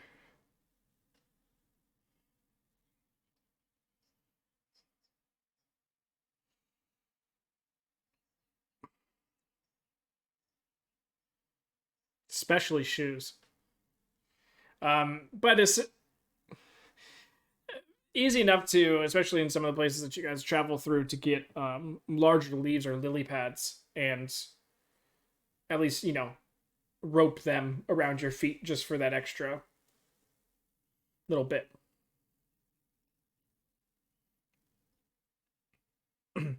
Nope, the path didn't take you past that area.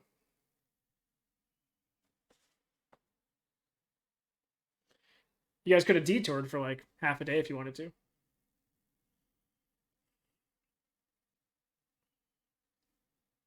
All right. Okay, dokie. So that's the path. Kissing the lead. All right. From yeah. Oh no. I said from yeah. Yeah, I said from the if the first spot is the plate.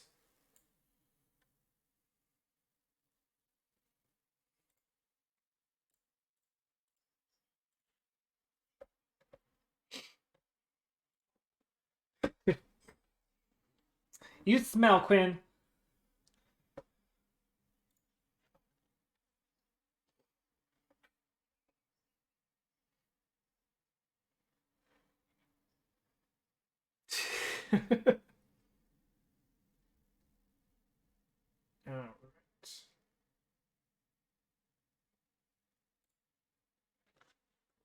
All right. Rogue's perception check.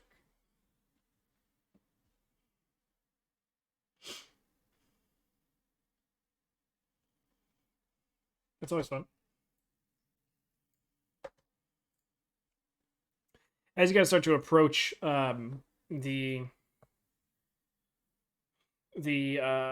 stone slab and this open area, getting starting to shrug off some of your gear to make camp for everything, you realize that there's something on top of the stone slab.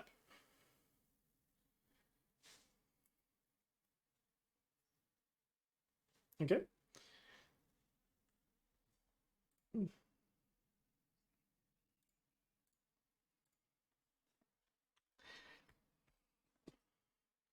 Well, above your average bird. It's just a bird. So as you approach, you see that it is a small pouch with the drawstring slightly open, so the mouth of the pouch is open. Um, but it seems that there's something inside of it if it's staying sitting straight up.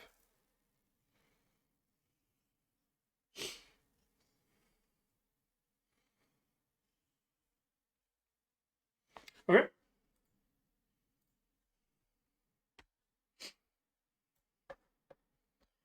All right, so let's go ahead and roll initiative. Not a mimic, not a mimic, not a mimic, not a mimic.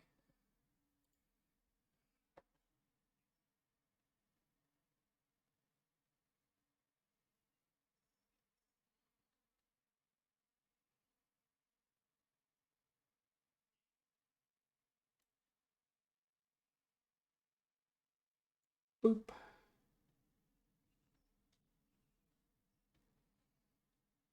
Where'd you go? You fucking thing. Try to pull out another one, and it just won't go. You stupid hoe.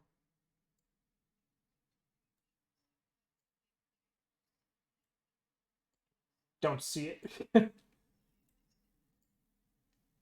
Why are none of these? Oh, because it's in this stupid. They're not that big. Don't worry. I don't know why they're double sized.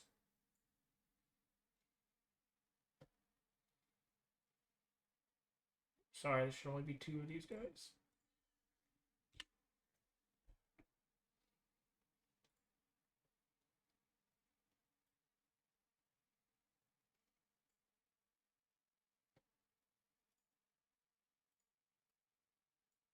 There we go.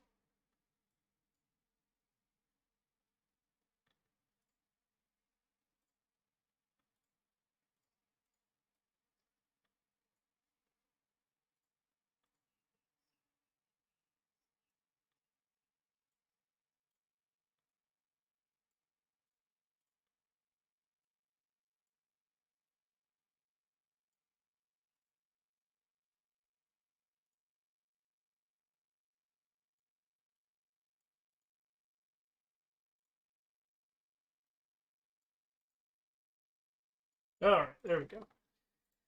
Okay, they are normal people size. No, it's just again the reason.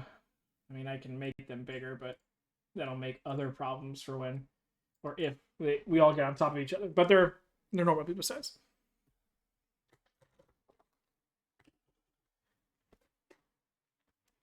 All right. Okie dokie. So first two attacks at Gustavo. First one is close enough, so it does not have disadvantage. That is a 14 to hit. Okay. Well, you'll be surprised. That is 4 points of piercing. Second one has disadvantage on its attack. That is an 11 to hit. Does that hit you?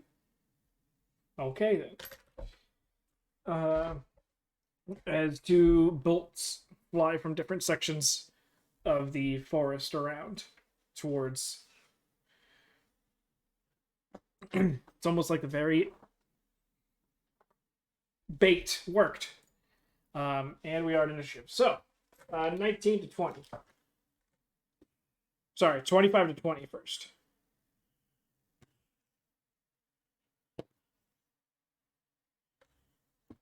Okay. Kiss. All right. 19 to 15. Okay.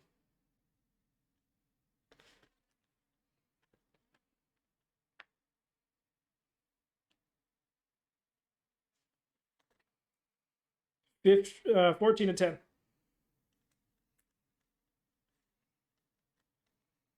Lucian 13.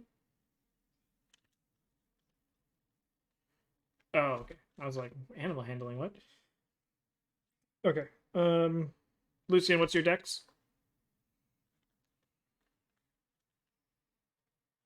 Okay.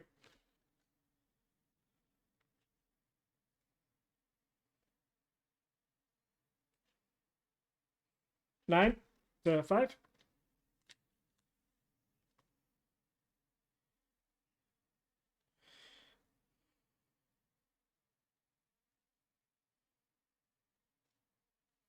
Oh, right. And then let me just quickly.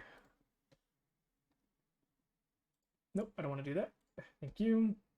Color code these guys.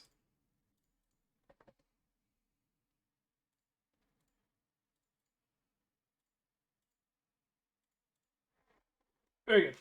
All right. Top of initiative, Kiss.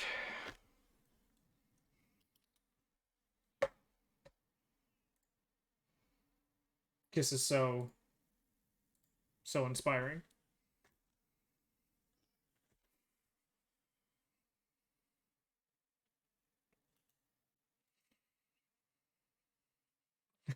Like it's a telenovela. Oh no, we're being attacked.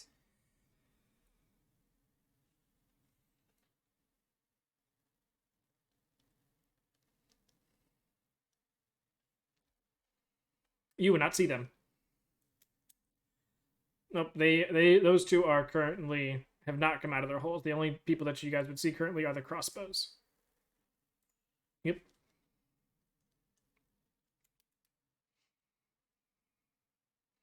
The blue one, farther one.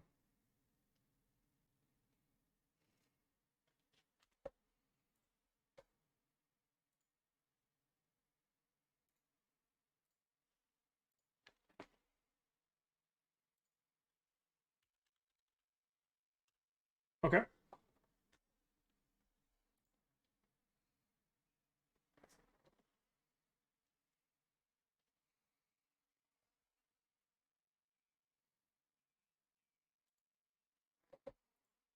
Okay.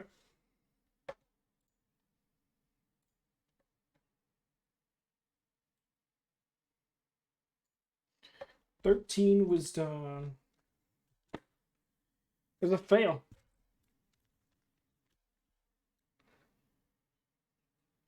12.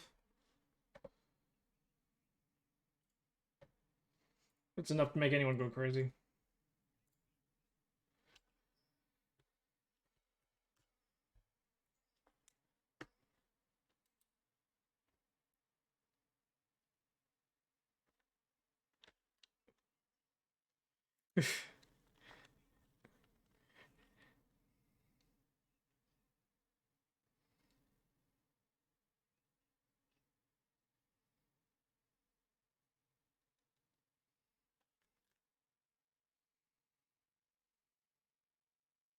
How do you inspire Quinn?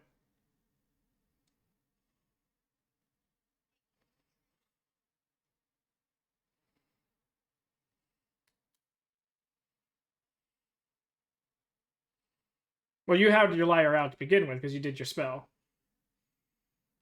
And your kiss. You always have your liar out.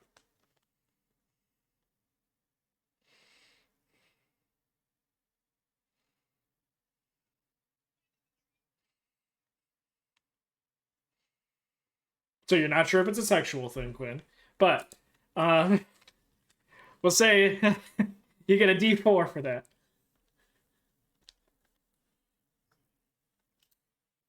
Nope, that's why it's a D4. Yeah. Because I think what you have D6s, right?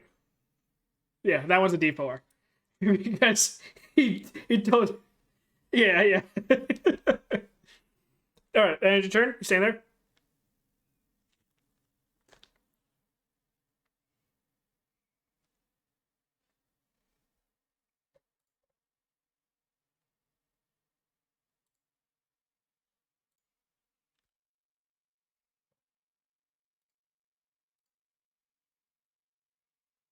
Yeah, yeah. I was just moving the map and stuff around. Um. Okay, that brings us to that guy. So yes, since your name's whispering in his ear, he's gonna go ahead and give you a shot. That's a dirty 20. That is 3 points of piercing. Um, and with that,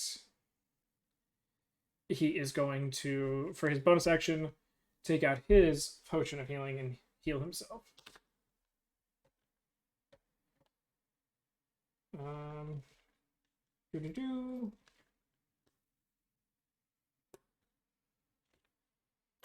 All right.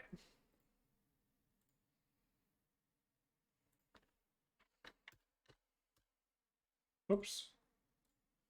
Come on.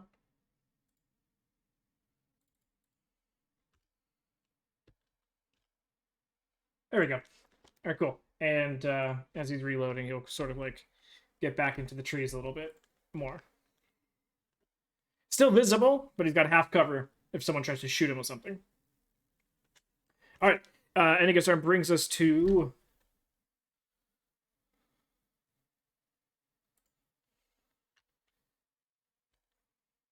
This is when you guys start to see movements up ahead as well.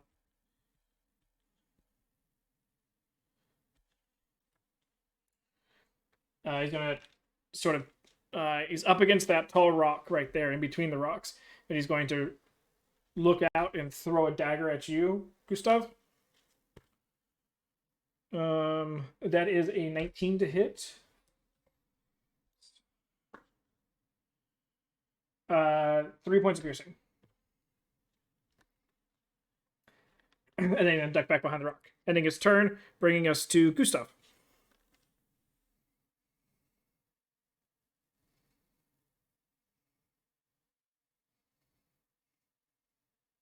You can see by the bolt and now the dagger that's sticking out of you. These aren't hype. I'm not saying that you have to worry about tetanus, but these aren't like polished, very clean, used all the time weapons.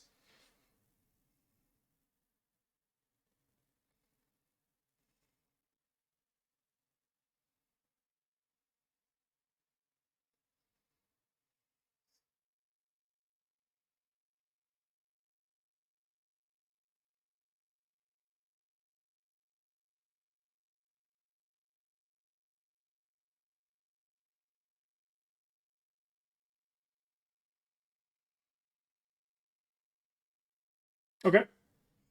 He's only got quarter cover.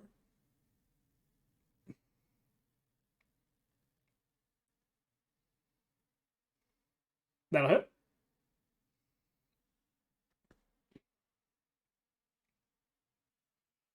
8 points of piercing on him.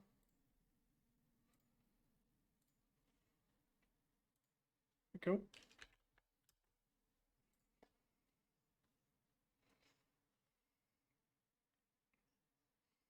Okay. Go ahead and give me a stealth check.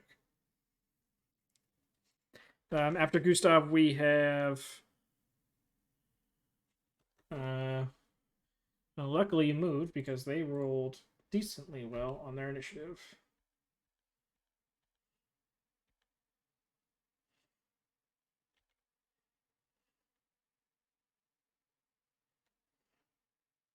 Just the right guy? Yes, it is. Okay, so.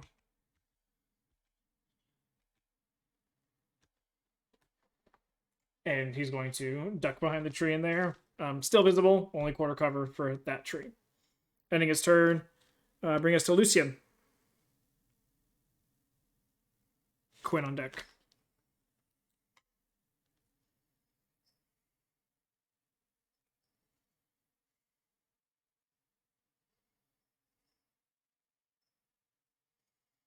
Okay.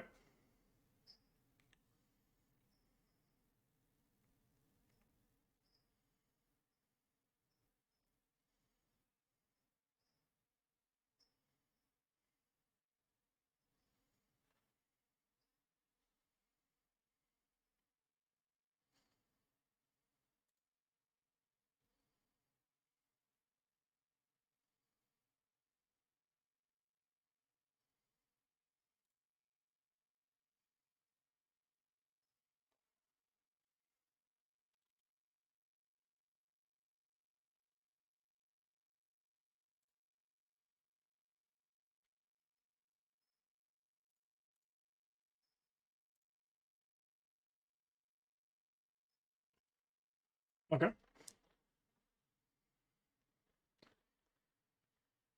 Roger that. That'll put us up to Quinn.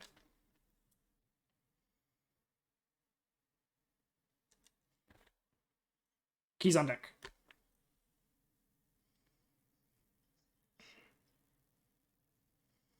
Okay.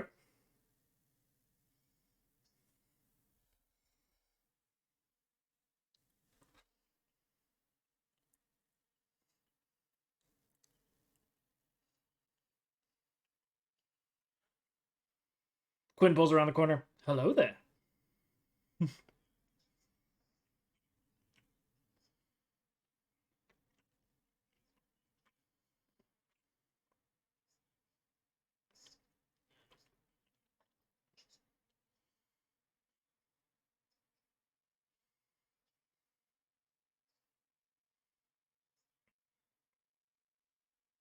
guy's wearing this like little helmet that has a little piece right here. And then just like leather flaps on the side. And he's like, that's all you get back. Keys, you're up. Lorson, on deck. You it.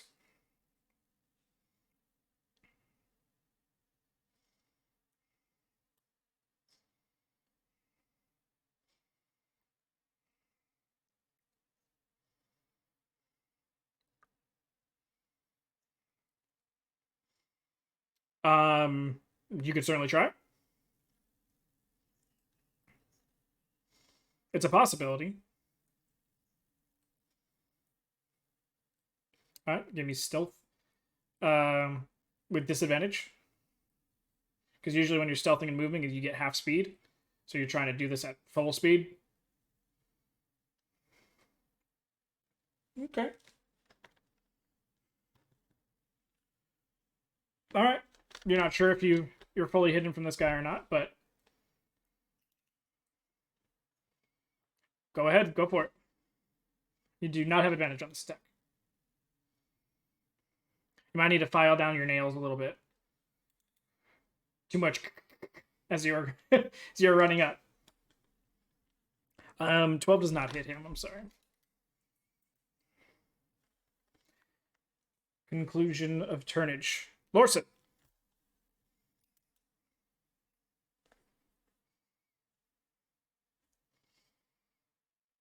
Mage armor goes to a long rest, right? Or is it 8 hours? Yeah, I'd say you still have it on.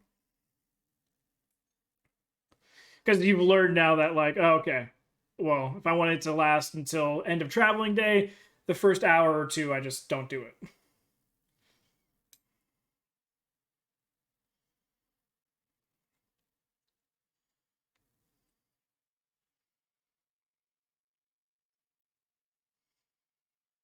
Yeah, you can see a good like sliver of his body as he's like up against one of the trees, but it's one of the skinnier ones.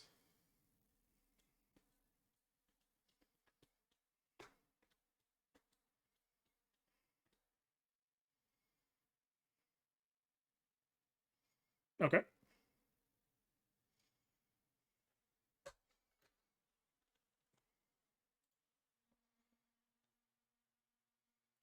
I don't think I have a tentacle token. Should, after playing with Vinny, but that's in the yeah, it's in the other campaign. Um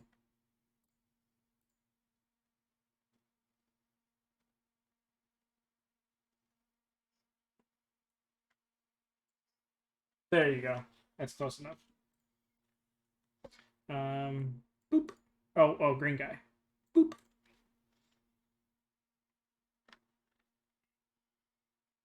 All right. Go ahead and roll for attack.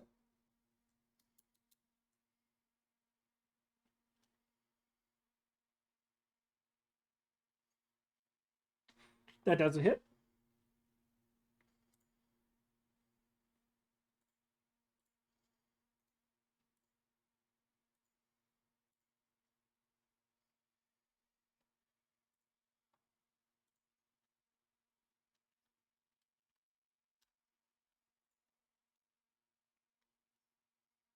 Okay.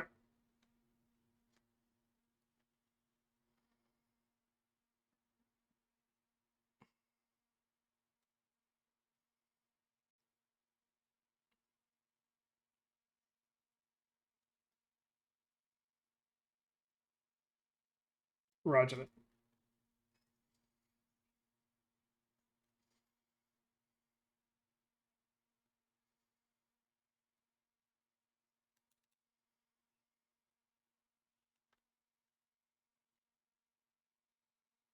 Okay.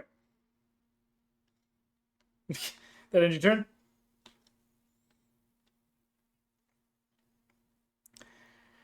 All right. Okay. With that brings us to Kiss. This is coming at you from the blue. That's a nat 20. The first one was a dirty 20. No, very different. They are very different, as you're going to find out with the 9 piercing.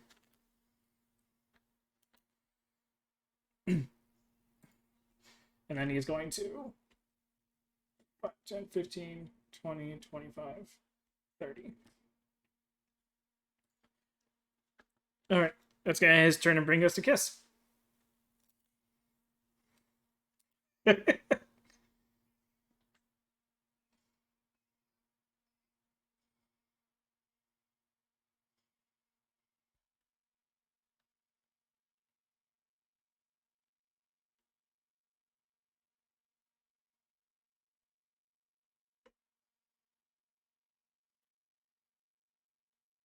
He's crouched down in between the bushes.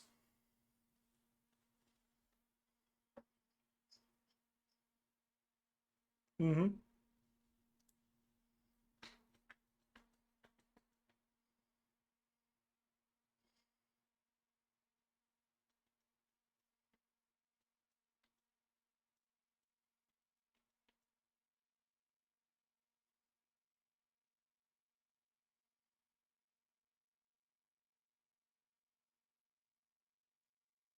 Okay.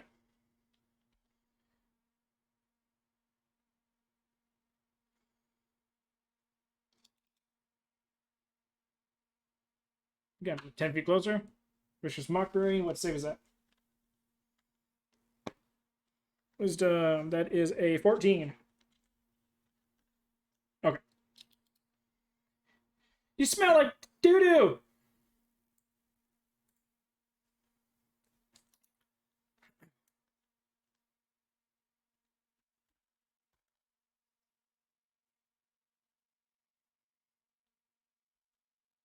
And then you...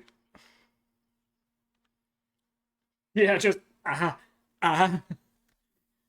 It's in between my shoulder blades. Ending your turn there?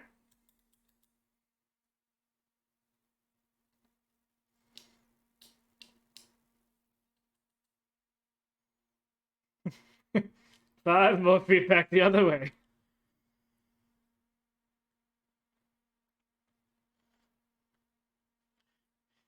Smell like poop! I'm running away now. Gotcha. Alright. After Kiss comes the guy in red, so he's going to go ahead and dagger at you, Quinn. That is a 15 to hit. Ooh, 5 points of piercing damage. Max damage.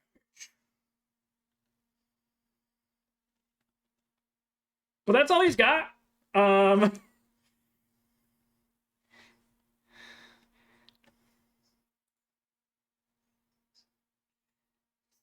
gonna run away now. So go ahead and get your oppo attack.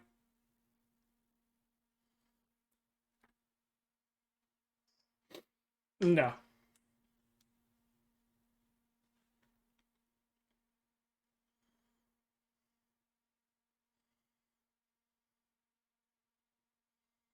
$19 will hit.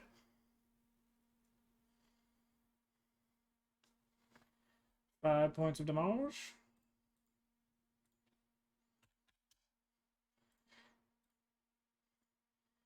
You cut a good section into his armor as he starts to run away.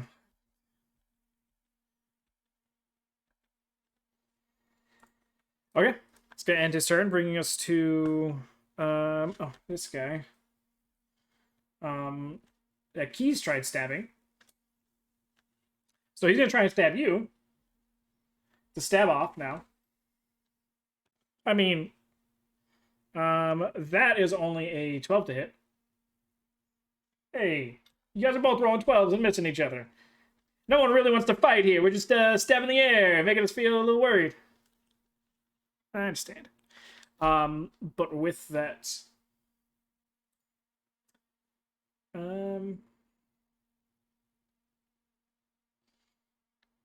can go ahead and get an opportunity attack if you'd like. Go for it.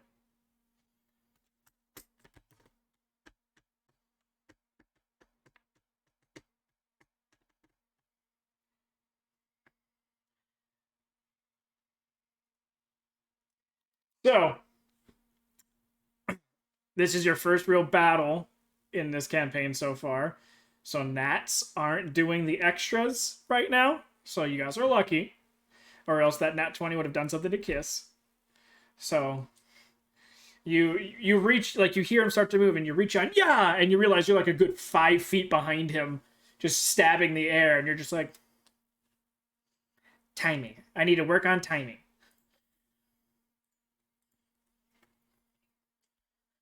I'm not trying to stab my cousins anymore. I'm big people.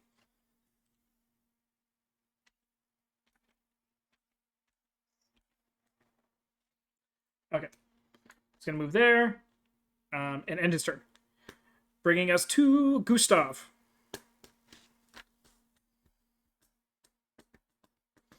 Okay.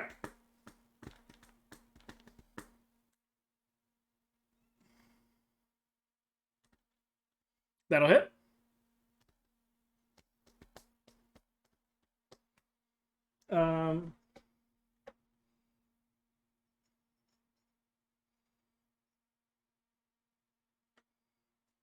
Gotcha. Yeah, 4, 8. Okay. 10 to him. You hear the impact and thud through the trees. Oh,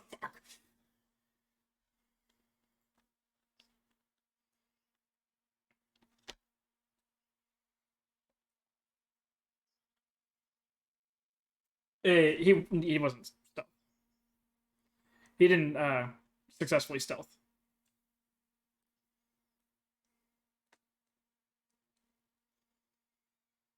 Movement? Anything else?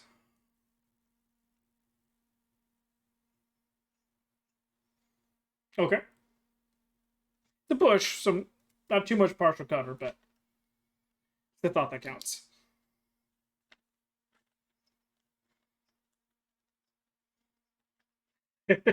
True. All right. Any Kuzov's turn brings that person, and then Lucian's going to be on deck afterwards. I don't think the tentacle gets opportunity attacks.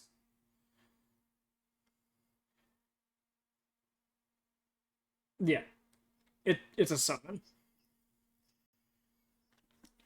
Yeah, that's what I was guessing. Because it doesn't have its own initiative, so it wouldn't have reaction attacks. 15, 20, 25, 30. How much? Oh, yes, yes, yes.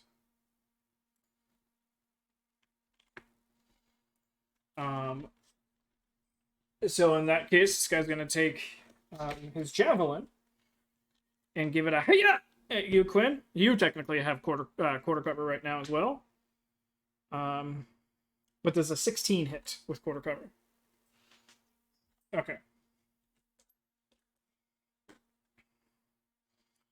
It is 6 points of piercing. As the javelin just cuts through some of the trees and just over the top of your shoulder. You're like, that rage is building inside.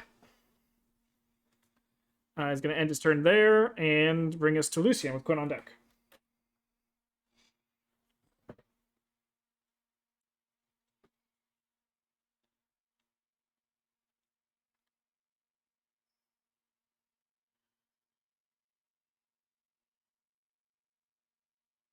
Okay. All right.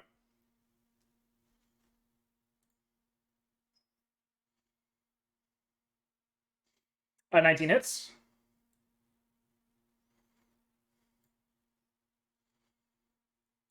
All right. You hear in the forest desperate cries and gurgles as a little bit of singe goes through the forest.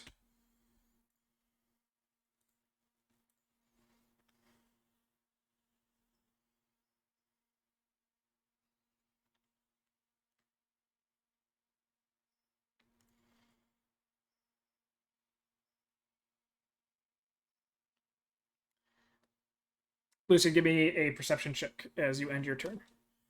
Quinn, you're up.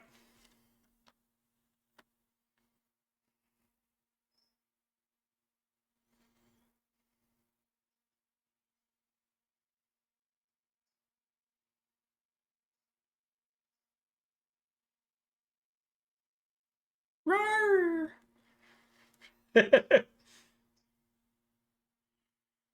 Red guy? Okay.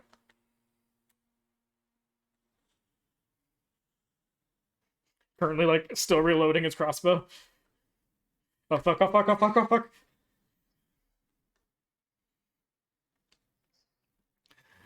Reckless.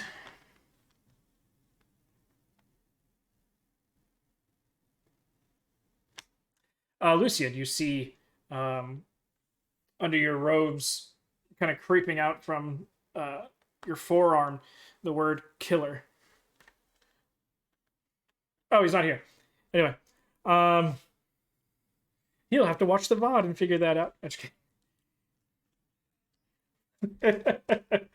14 does hit.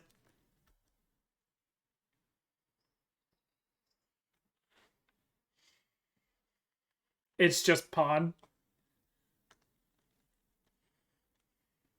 It's the pawn notebook just on skin. My pawn. All right, 7 points of slashing damage. Um. Oh. Yeah, it doesn't add the +2, so yeah.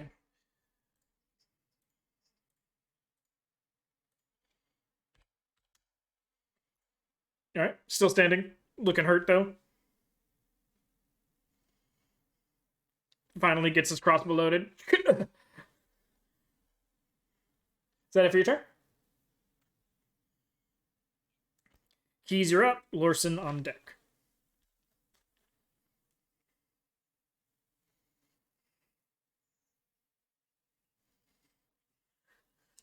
Air attacks. Yeah. He has a shadow boxing.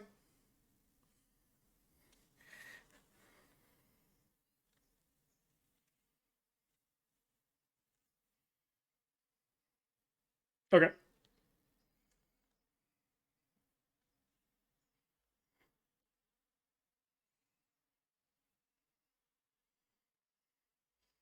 Okay, so it's Togepi's cry. Got it.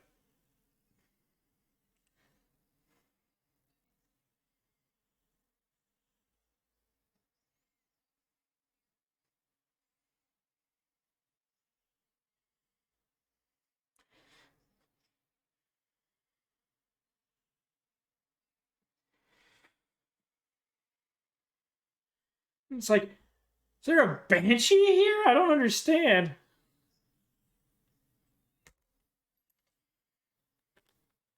All right. Who stepped on the sharpest Lego?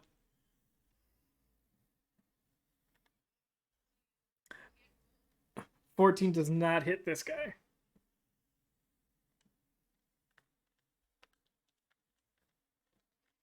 Everyone else has advantage though until the end of your next turn or the start of your next turn. Okay, gotcha. Orson.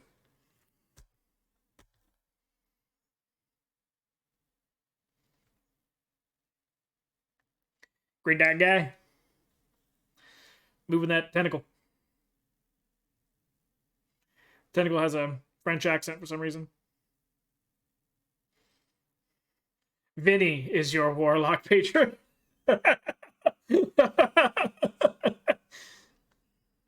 That'll hit.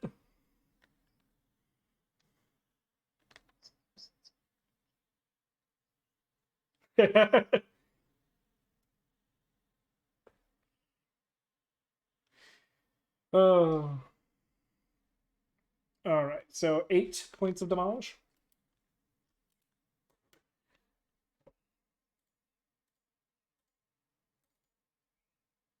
Yeah. I'm giving it to you. You have control of it now.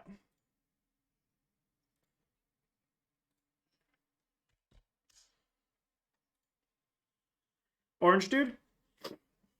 You can. He's got half cover though, because keys there, trees there.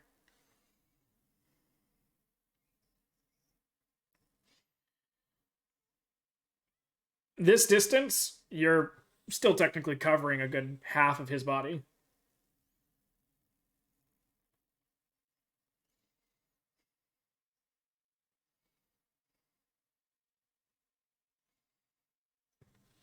Gotcha. Go for it. 24 hit. 6 points of damage. The individual gets hit and almost seems to fall back, but like puts his shield into the ground and kind of like forces himself forward on his last leg.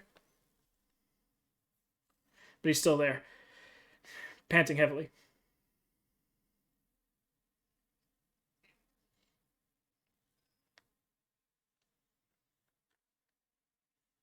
Roger that.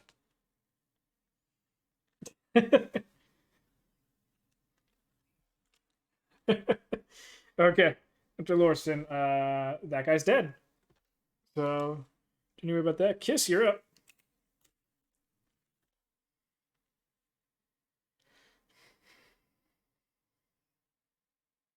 I mean, I can skip you if you want. Don't forget you have that D4, Quinn.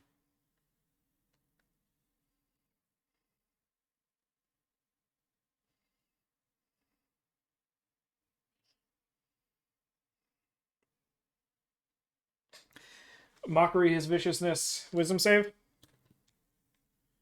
It is a 15.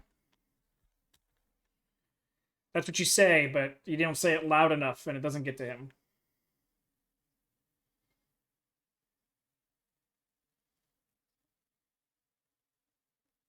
Okay. Loser. Uh, uh, Gotta make yourself feel better.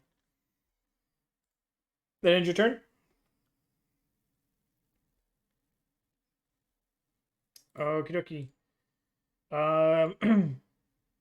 This guy does not like Quinn being up in his face. He'll attack with his dagger again. He's got advantage from the reckless. That is a 14 to hit. Unless you have what? Oh no. You just stabbed him with your axe. Only covered with blood in his eyes. That is 3 points of piercing damage. Um. Yeah, he don't want no potion no more. Yeah, he's gonna take the risk. He's gonna run. Go ahead and get your oppo attack. Advantage. Mommy! That'll hit.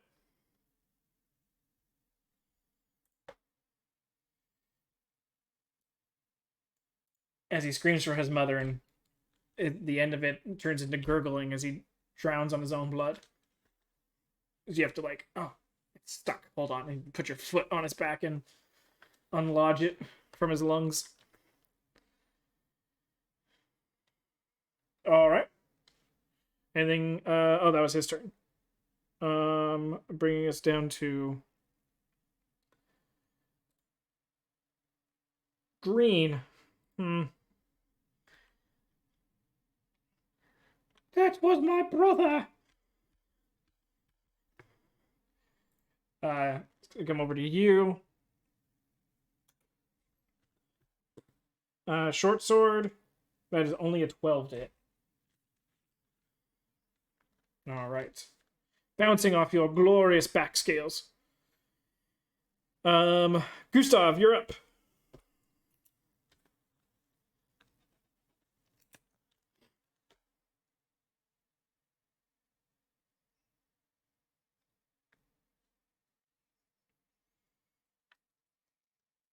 Okay.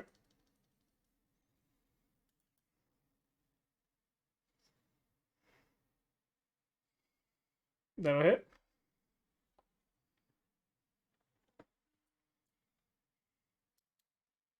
Ten points of damage. All right. Yeah.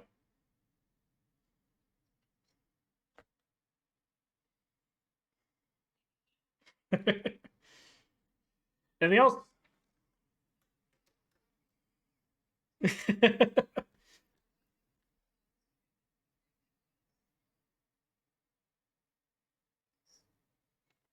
Okay. You have a good feeling that it doesn't work. Yeah. Yeah. Oh no, I feel you. Just Kiss moves around too much. Still trying to pull that arrow out of his back. All right, ending Gustav's turn. Brings us to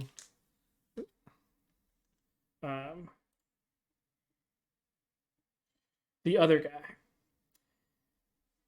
He's gonna look around after getting shot, see keys there again, understand where the noise came from now, and give you a swing keys. That is a 16 to hit. Max damage, 7 points of damage, slashing damage.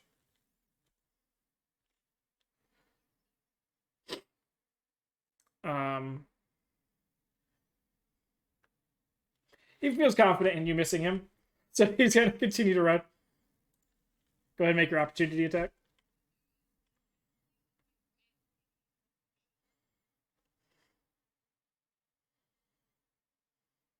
That'll hit though. Yep.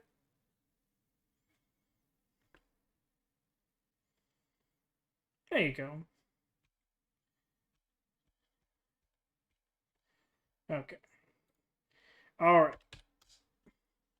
right. Ending his turn. Lucian, Quinn on deck.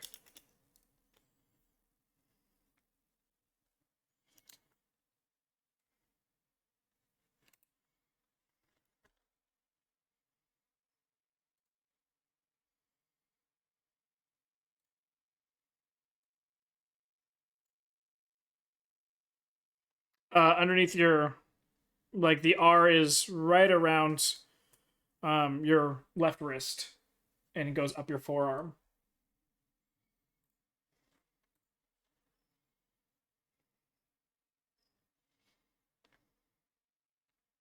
Okay, give me an investigation check.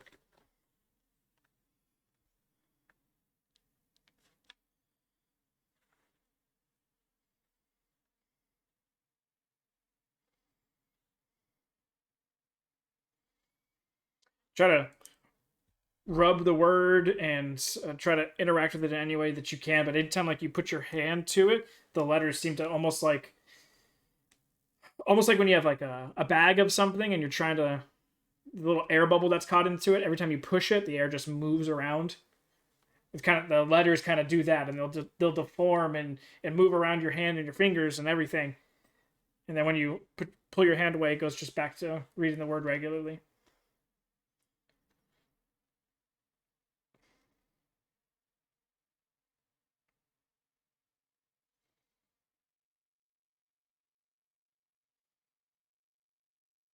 You good? Your mic cut out. Okay. Ending Lucian's turn brings us to Quinn with keys on deck.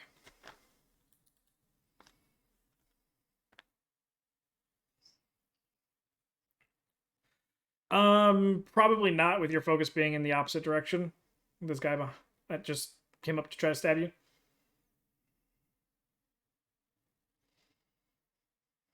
Just picks the guy up and goes, "We need to fight over here so I can be with my friend."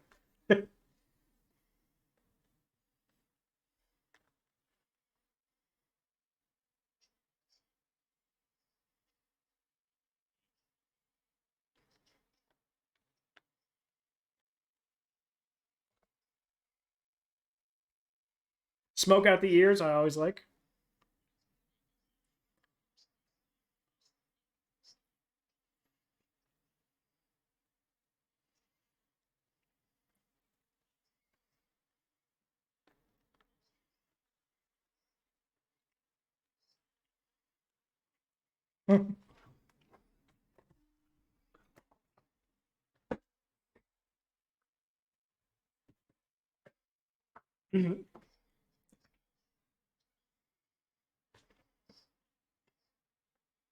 All right.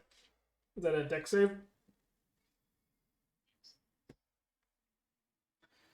Um, that's a nat 20.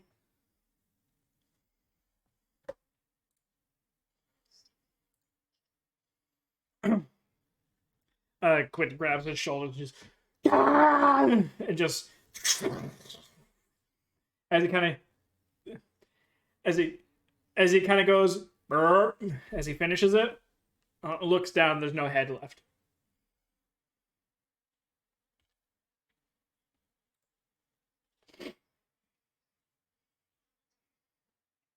After that,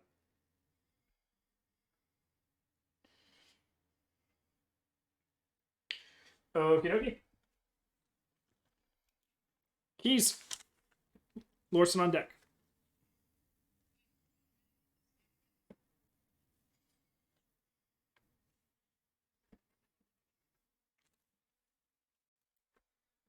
Get back here. I just want to stab you some more.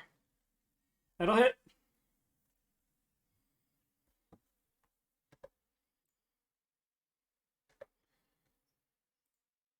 How do you want to do this?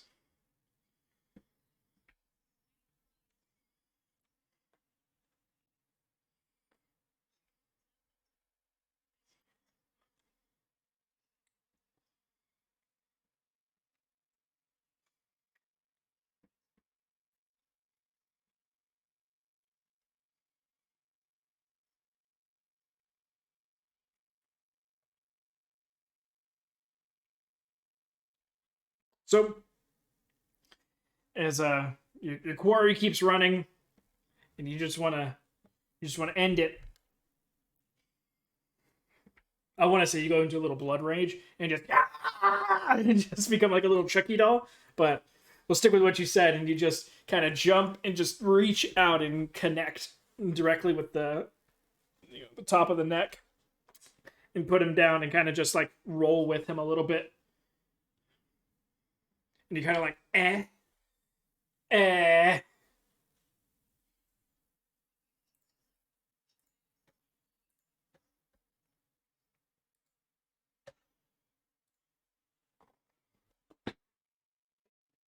All right, we are out of initiative now.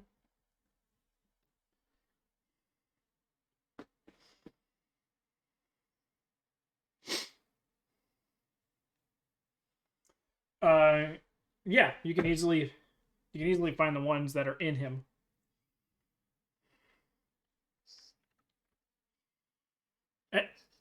Any arrows that ever miss a target, just assume that they break on whatever they hit. It's only arrows that make contact with the target that you can recover. Continue, Quinn. Sorry, I didn't mean to cut you off.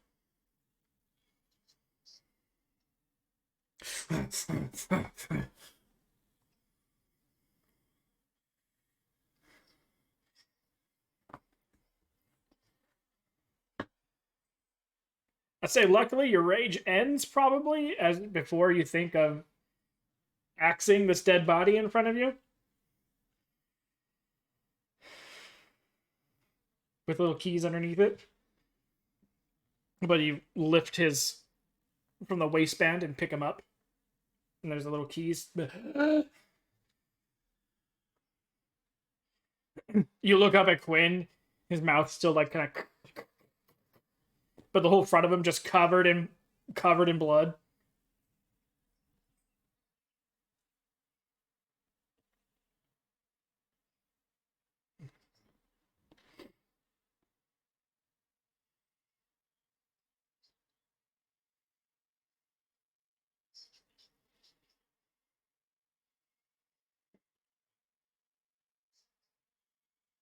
Sun's getting real low. Yep.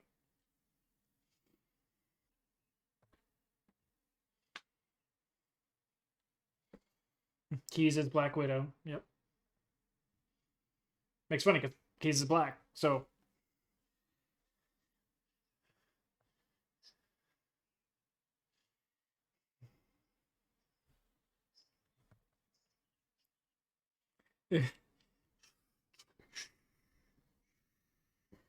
fall that way though.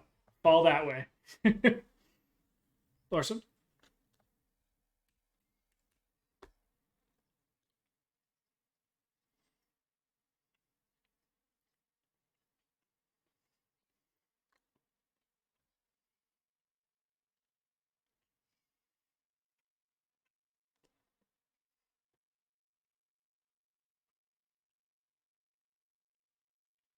Like I'd said, um,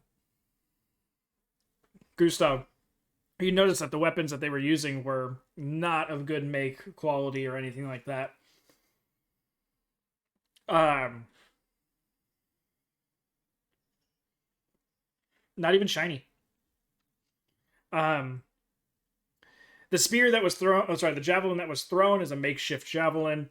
The daggers that they were wielding were like full daggers at one point, but they had been broken and they were just using them like shivs basically. That's why they, its max damage was 5 rather than uh what it should be.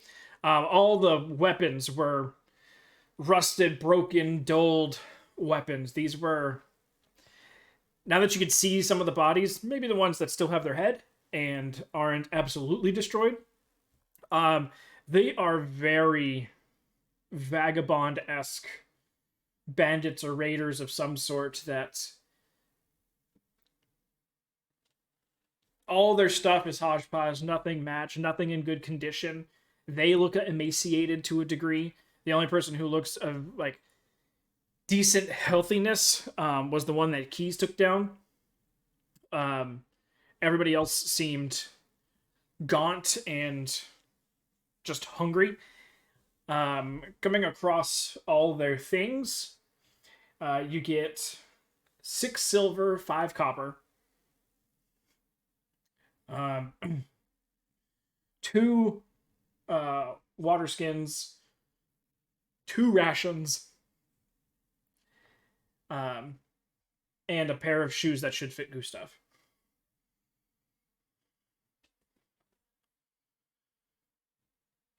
and you probably wouldn't want to take any of these clothes if you weren't missing clothes.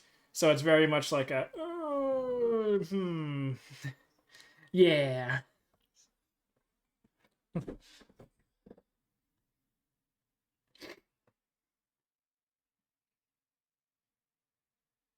Easy enough to do. Water skin is yours.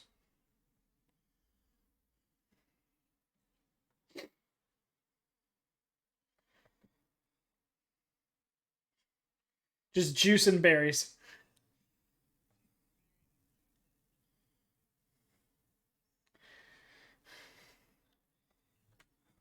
Yeah. Kids would be like, yeah, what's the problem with scum water? I don't see any problem with it. If anything, that's more bite, more taste.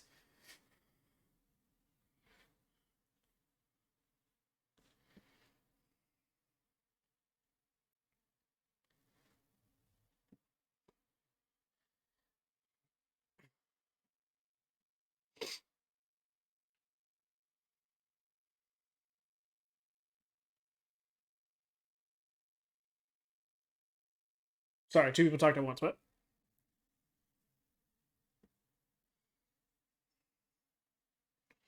Okay. Roger that. Gotcha. And the 5 copper? Who's going to be the odd person out? No copper for Kiss. Everyone else gets a copper and a silver. Kiss gets just a silver. I mean, a copper for a magical book. I guess that's an okay trade.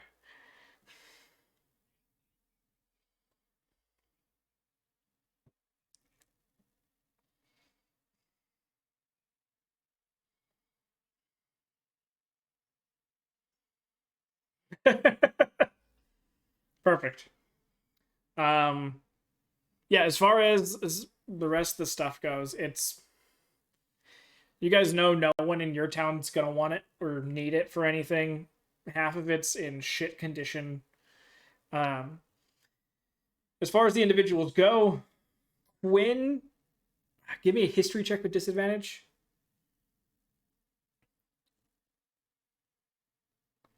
One's already done.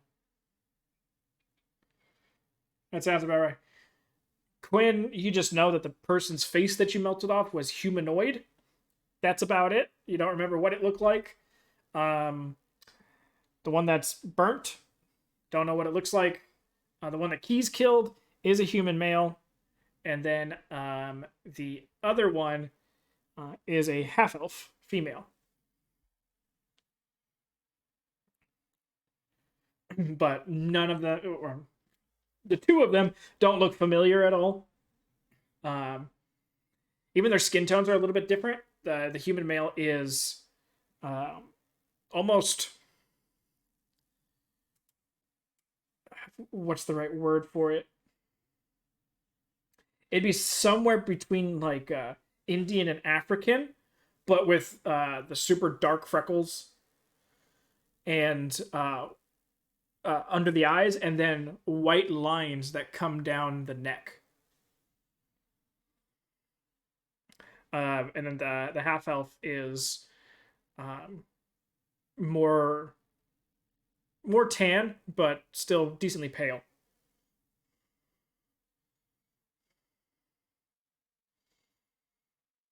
But they don't carry any sort of insignia, books, or anything like that. They were very light, didn't have a whole lot on them. You can see rock marks in their clothing as if they had backpacks, but you're guessing maybe they dumped them for weight at some point and were just running with what they had on them.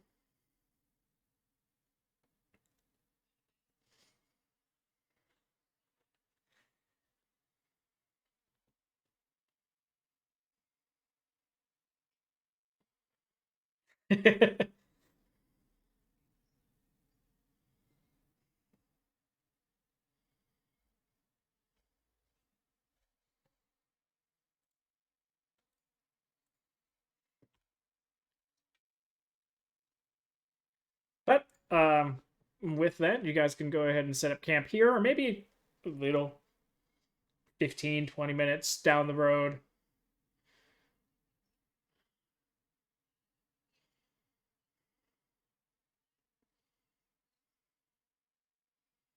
Hey, two of them are cooked.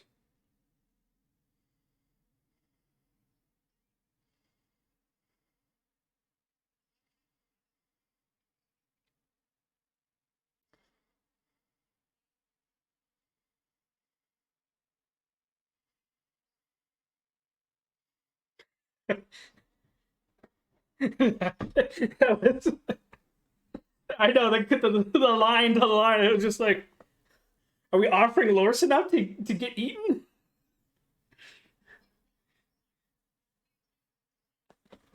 Well, she's hugging it currently, so my squish, my squish.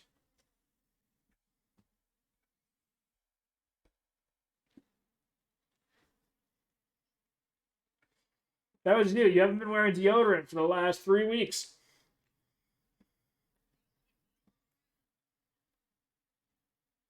It's the book.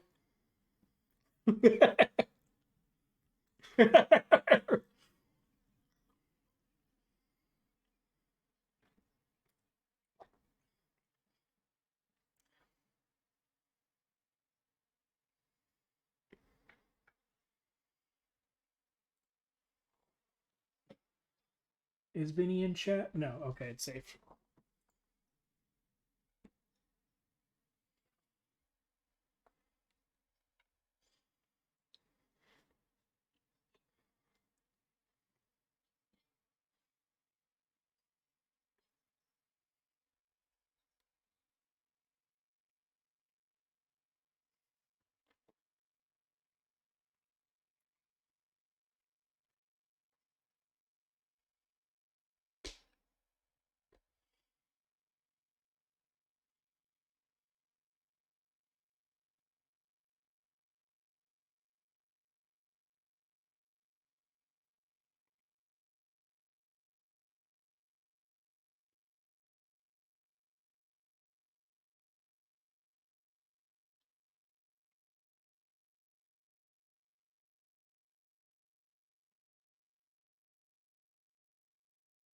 Yeah, it's almost like a yeah, little sheen of kind of looks like a fog machine's going off around her a little bit as she's holding her tentacle.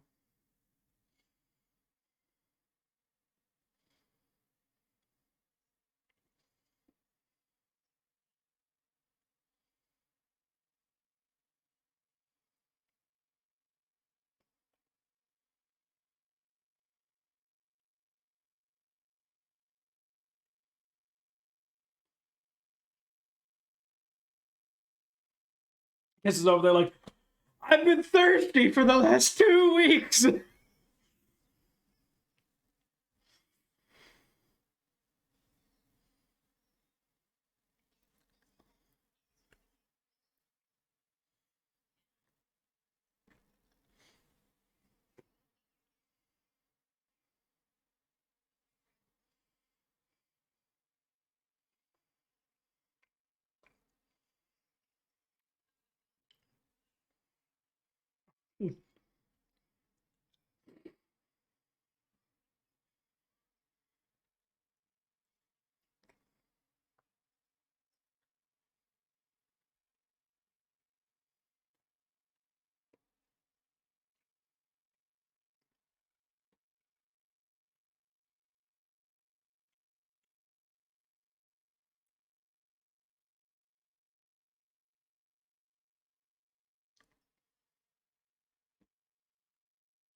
With that whole sentence structure right there, go ahead and give me a con save.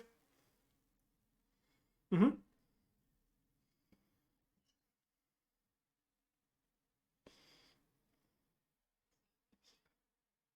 All right, no, you're not.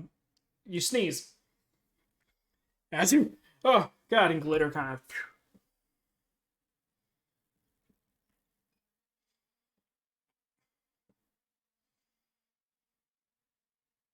You could.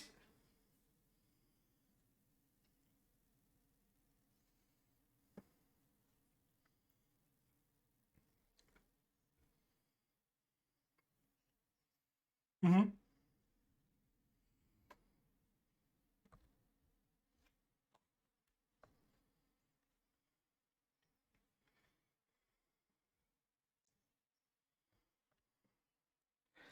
And little friends from lakes. You said little friend. She's interested and invested. She needs to make sure she's the littlest. So, well, I mean, technically octopus, so he can extend out pretty far. But normal, he'd technically be smaller than Keys.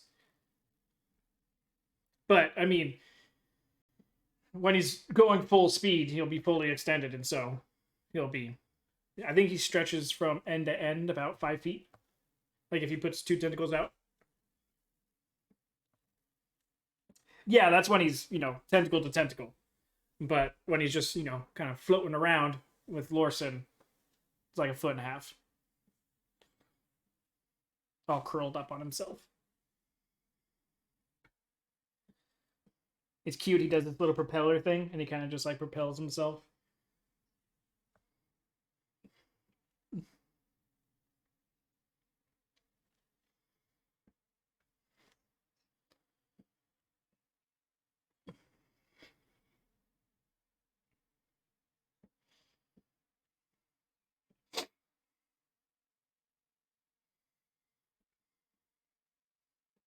All right, and so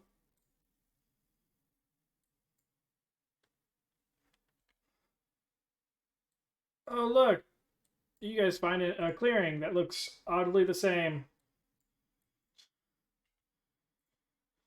Little stone spot and everything. Wonderful. No, I don't want to bring up a different map.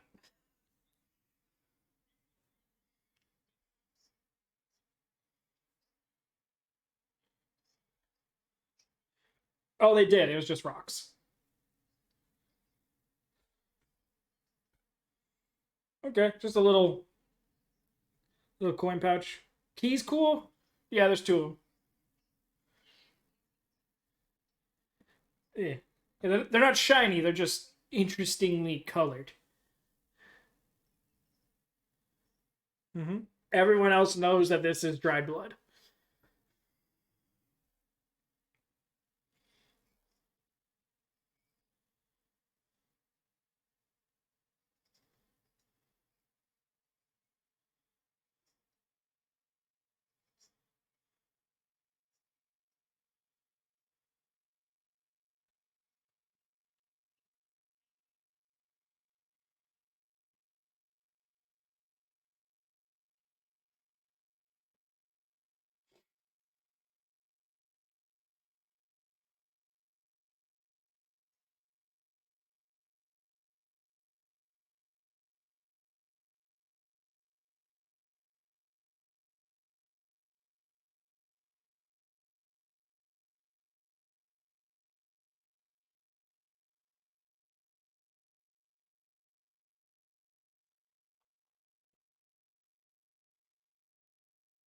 No problem.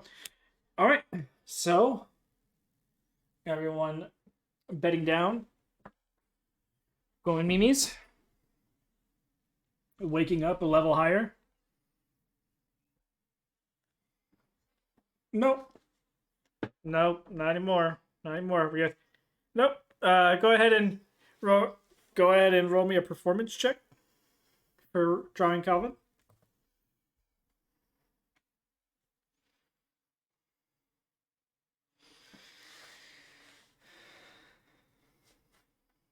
It's no longer there.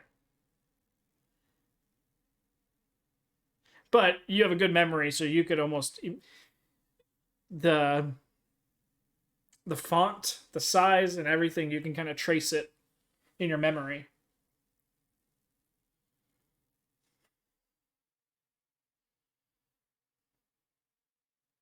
You can put it down in your book if you'd like.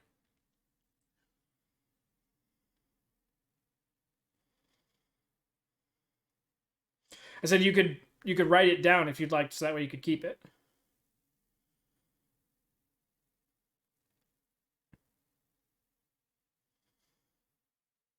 Yeah, the way it looked, the size of it, the shape of it, it's still fresh in your mind. You have a good memory, so okay.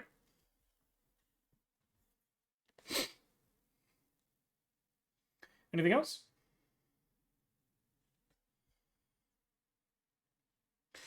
Yeah, it kind of just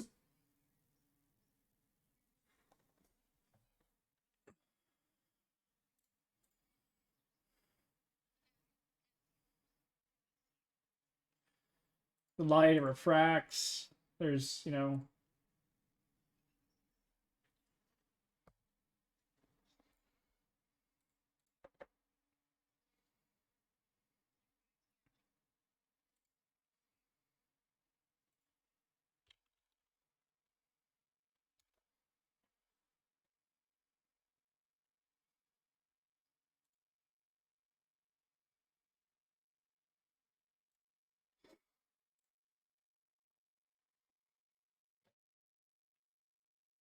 all right. Anything else? Okie dokie. Um, watch is uneventful.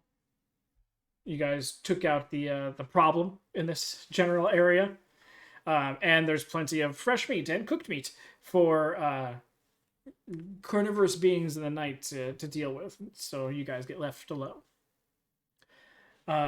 As far as the travel back to the town goes, it's uneventful. The weather calms down and sort of goes back to normal. And you guys end up finding yourselves traversing back into outer perdition. Now we're going to need to do a token swap again.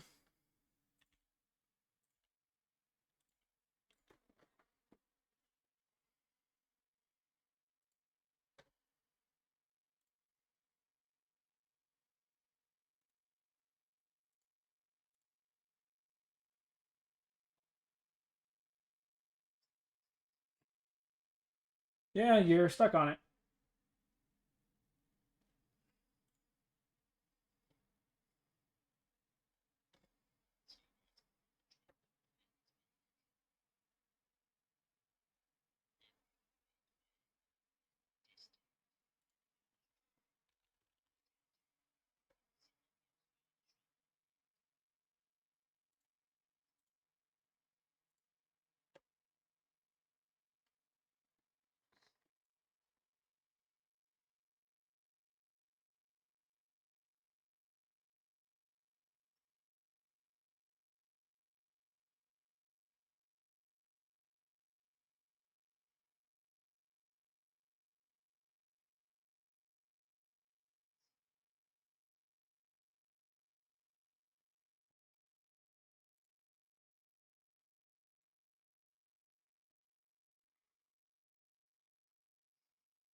Yeah. You guys are back in town. Where are we going?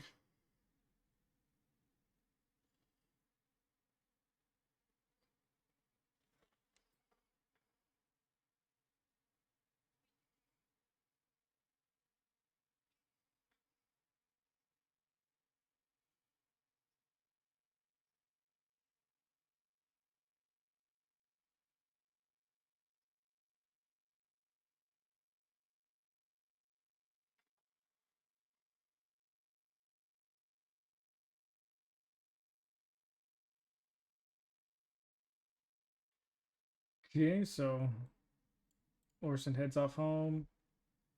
Keys heads off home. Kiss heads home.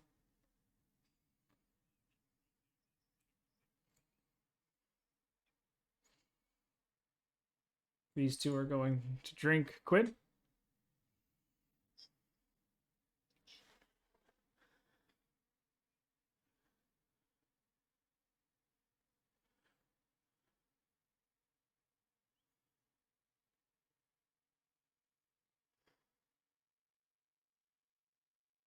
Okay.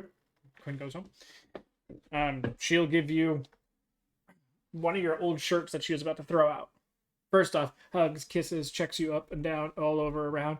What's this scar? What's this scar? What is this? How did you get this? What's going on here? Why do you have 3 dots in you? What is going on with this? The darts that hit you? Yeah, you have. They would be now like dots down your chest. You basically get strip searched as you get home. And every new blemish on your body gets interrogated.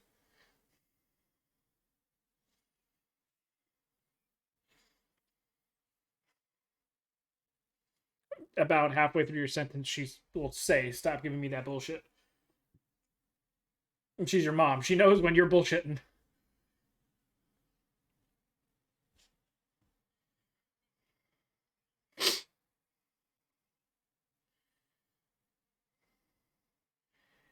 She gives you the extra shirt, the one she was about to throw away of yours, which will be able to wrap the book up. She goes, "Be home for dinner. Your father will want to hear about all this."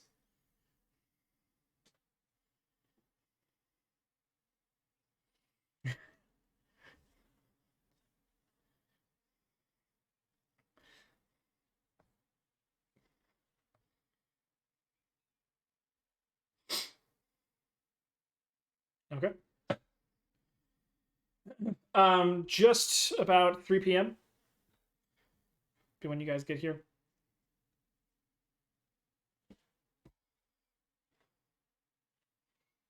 Kiss. Does a 15 hit?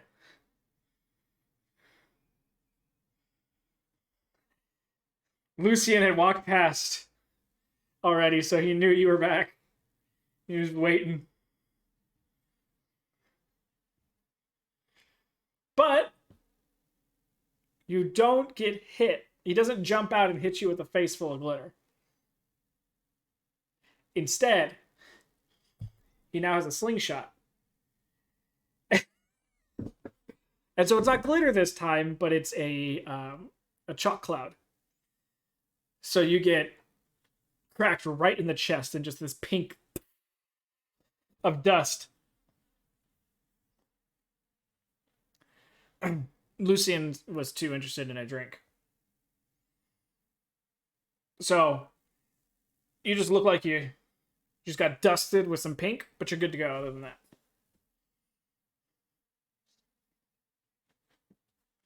Lorson comes by. Boop.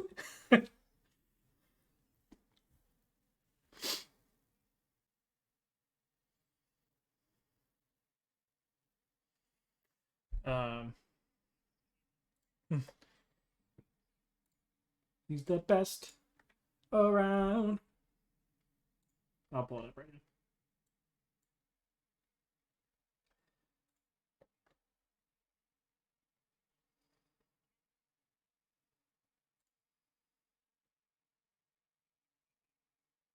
Taro T, yeah. Take it after the Nori side of things. Yes, Taro. Middle name Boba.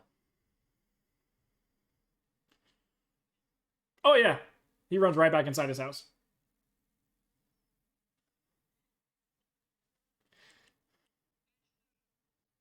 You're just thinking, vicious mockery doesn't leave behind any evidence.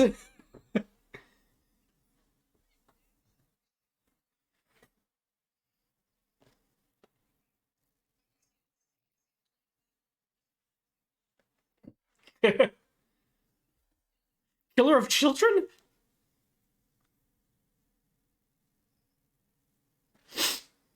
Like, put it across my chest. I want to be proud.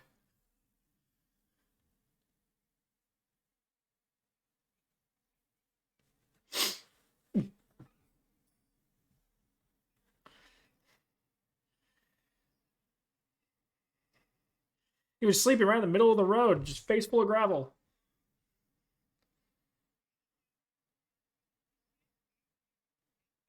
That's how I found him.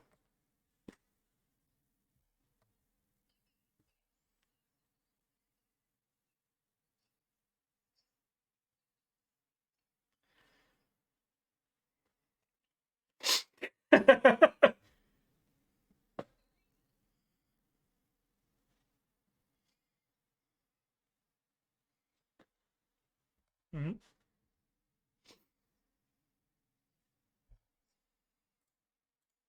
Nothing new is on it. No. Eventually, Kiss arrives.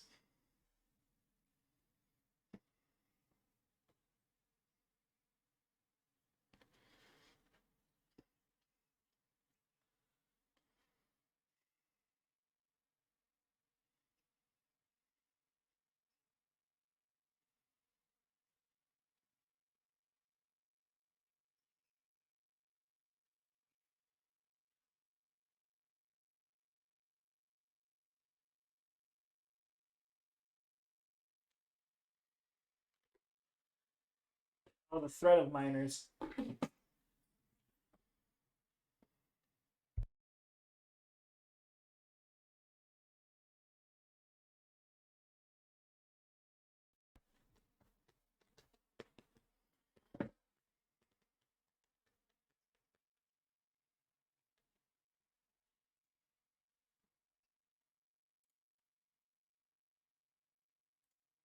Roger that. Yes.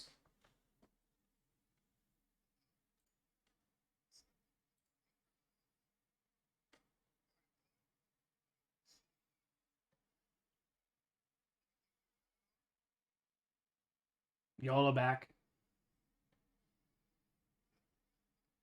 That's what's new.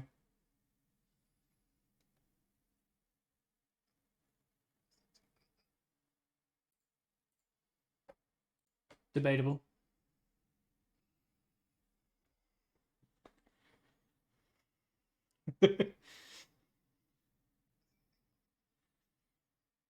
Nope.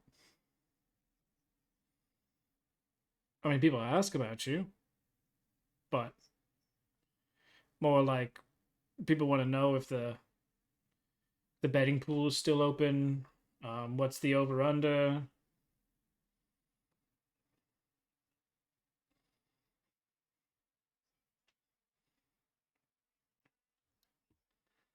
Um, last I checked, there's a few people who are pulling for y'all. Mm-hmm. I think right now, um, yeah, Lisa's got today on you returning. So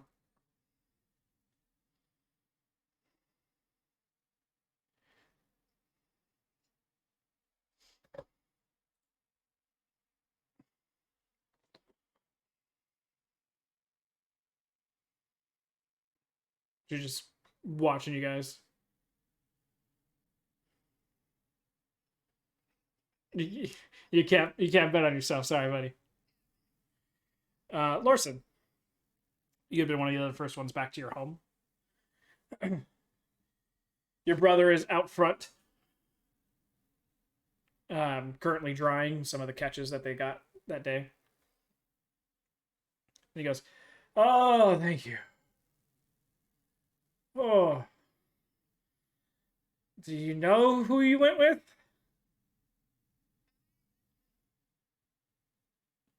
Okay, so you cancel out your friend. That still leaves a lot of variables. Okay, who was the closest to death the entire time?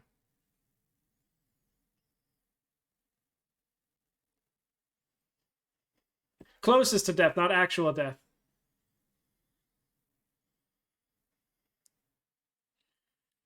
No, I was talking to Lucian, who raised his hand.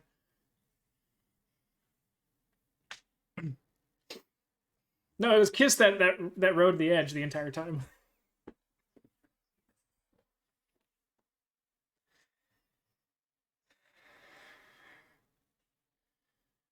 I'd hope so. You guys were gone for a while.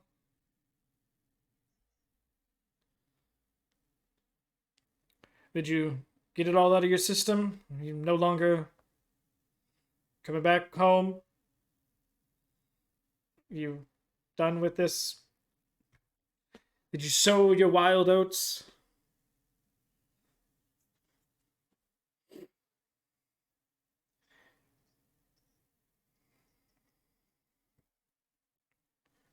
Tell me more.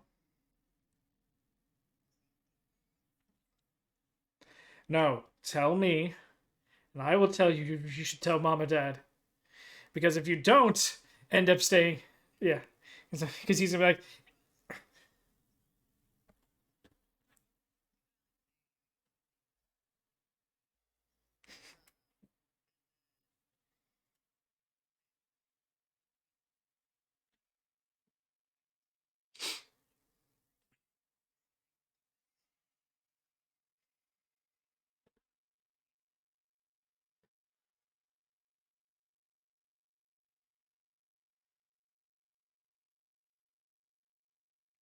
he's gonna roll insight. Go ahead and roll me a deception check just to cut around some of that stuff.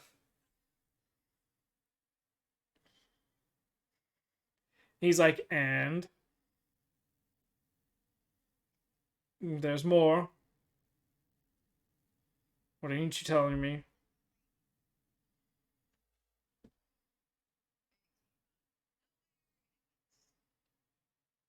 And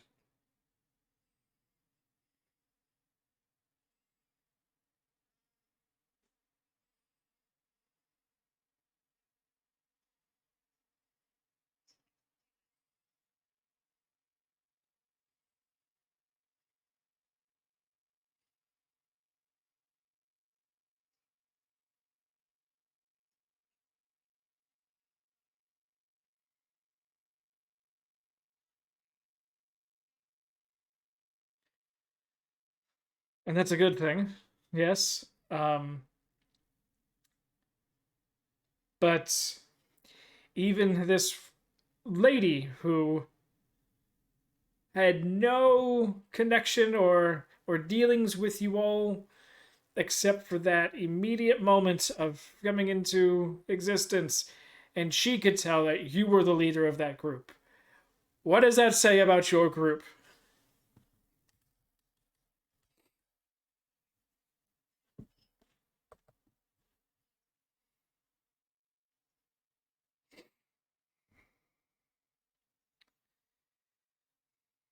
Still,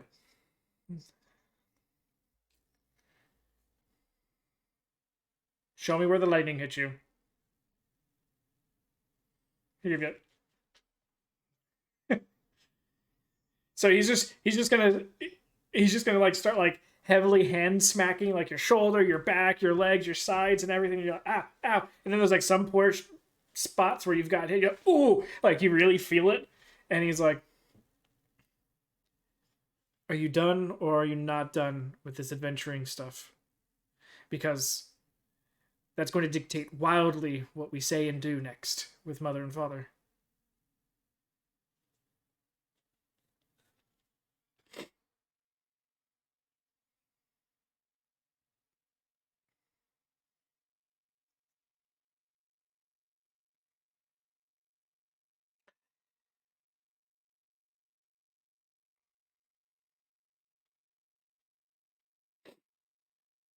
And you tell mom and dad it was very boring.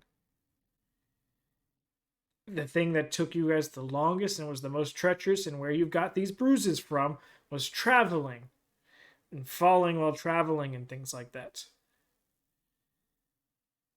That's the only way they're not going to make you stay.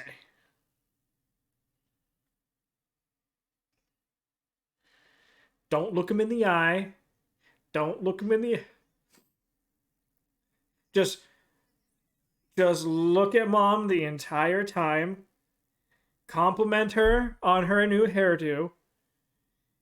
Tell the story in between the compliments. I'll try and get dad drunk as fast as possible. Celebrating your arrival. Now, with that, I got some news for you.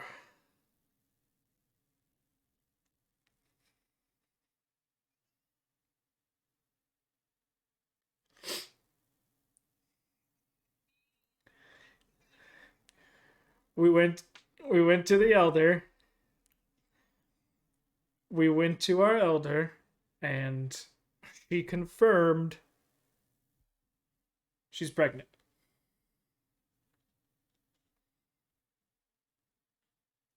So,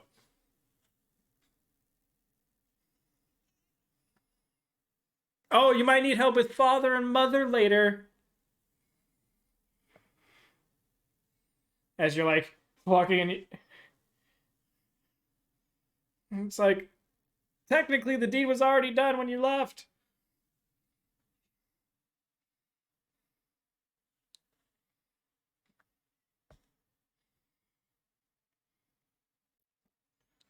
And so Lorson just pout, stomp, walking her way down the street.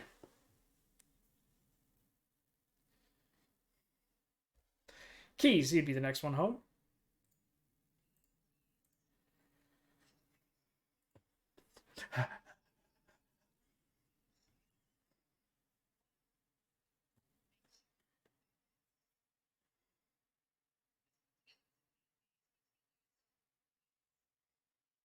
Give me a perception check. Yeah.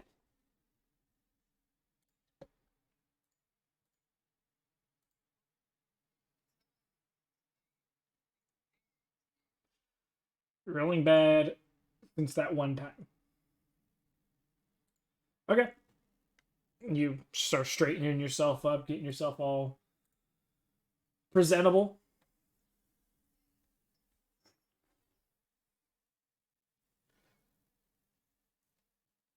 Okay. It's not that they jump out to stab you.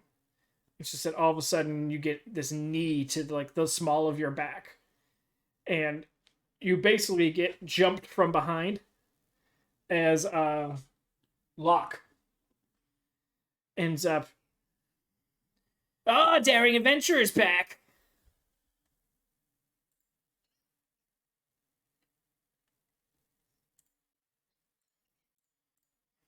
Well, I thought, world experiences would have gotten you, hardened and more, aware of your surroundings. Ah, stop it! Stop it! I got sharp things in my pockets.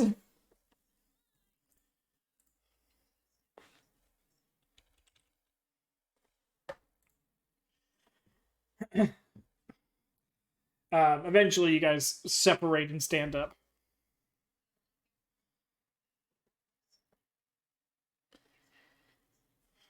What you get? What you get? What you get? What you get?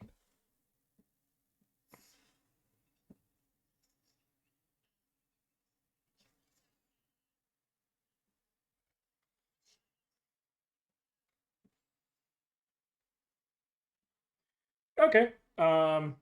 Roll a d4. Okay. You give him this almost teal looking rock. Like it's half black and half teal. And he's like, oh, okay. Yeah, this will be good. And he kind of tucks it away. Mm-hmm.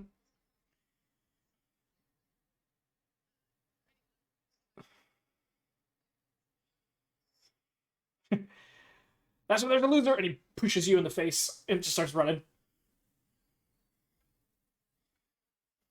I'm a rogue too, bitch. You guys end up tying as you get there. Yeah, it's just that constant fucking just slapping and throwing shit at each other. You guys both like squeezing in the doorway at the same time together.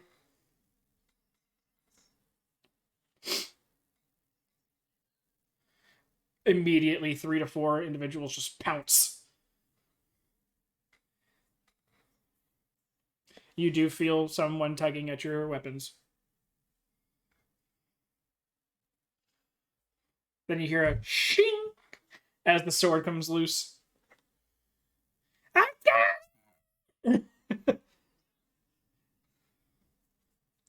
Okay, just make a dex check.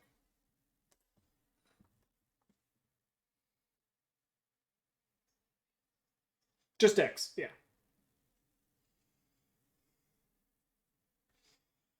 Yeah, you reach out and you grab her hands that are currently like wrapped around the hilt of it, and you just no, you don't.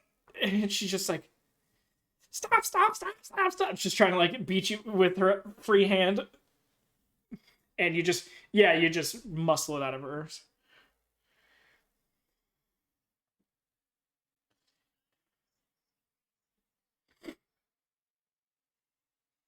and you can go and regale them with as little or as much detail as you want.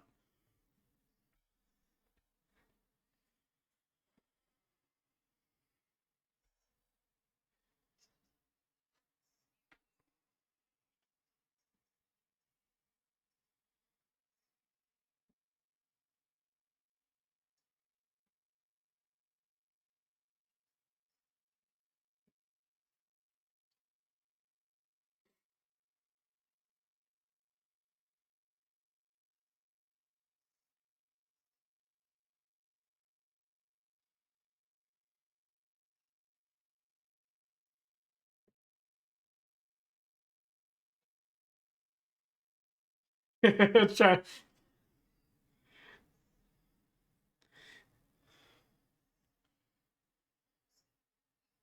yeah, you end up even using like Crick as a stand-in for somebody else or for other the bandits or whatever the case may be. Um, and then there's always Locke who's like, "Oh, you stabbed him in the spine. That's awesome." Like knows what you're leaving out, but he's just like, "Oh, I bet you that's gory."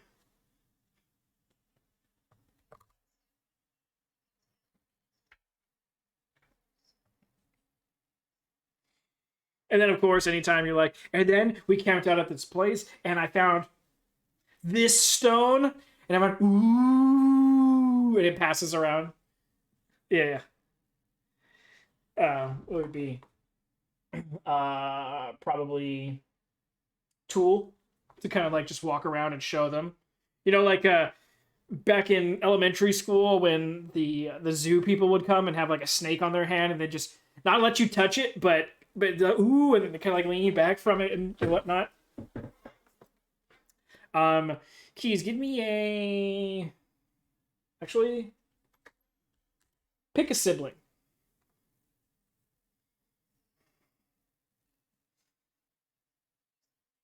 Doesn't matter. All your siblings would be in this room listening to your story by now. Oh, and by the end of it, you do see your father.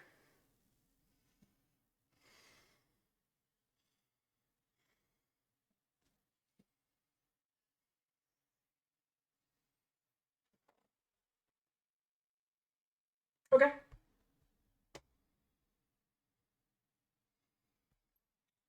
And luckily, he pulled through for you.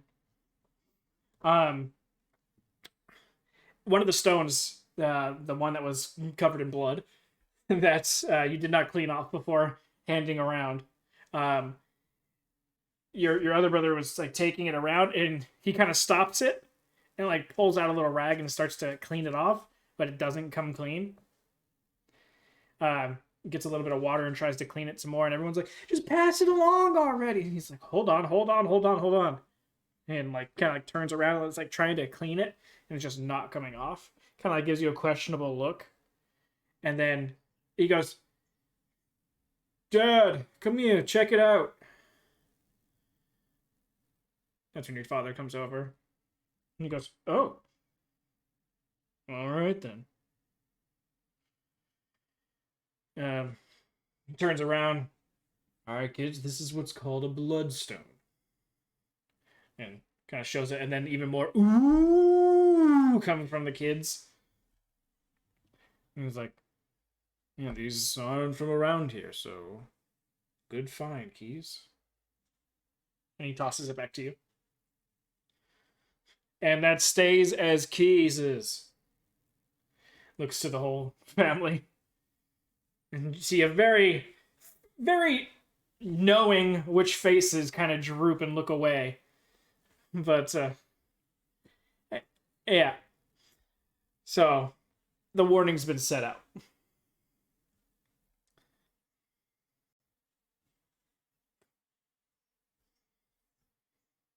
Yeah, I did. And so you're just gonna get bombarded with questions that ask for clarification or exaggeration for certain things, and so it's just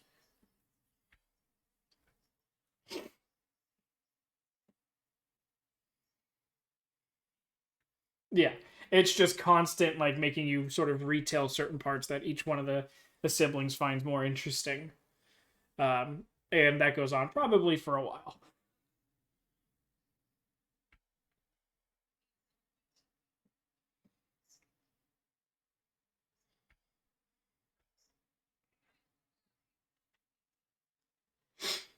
And he goes, "Oh, I see.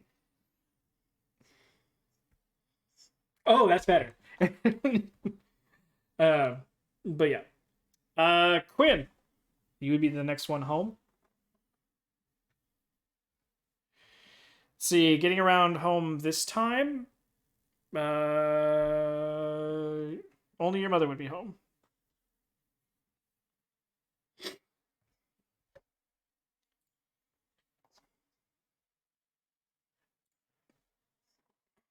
She wouldn't be overtly affectionate, but it's definitely a quicker step than you've seen in the past of her moving to you and sort of giving you the 360, making sure you're okay, and asking how it all went.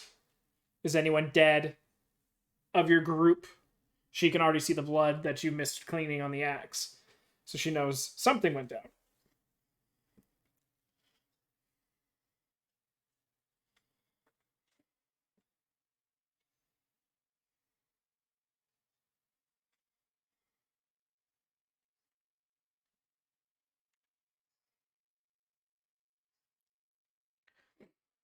She sort of just nod along to it and just tell you that it's never going to. What you're feeling is a good thing. It means that you have a good soul. Once you no longer feel this way, that's when problems arise. Keys is over there like, I fucking stabbed him in the neck. I know. I understand. Um, so she kind of gives you that, and then she goes, she'll say, even though you can't wash away the feeling as easily, I can at least show you how to wash the axe.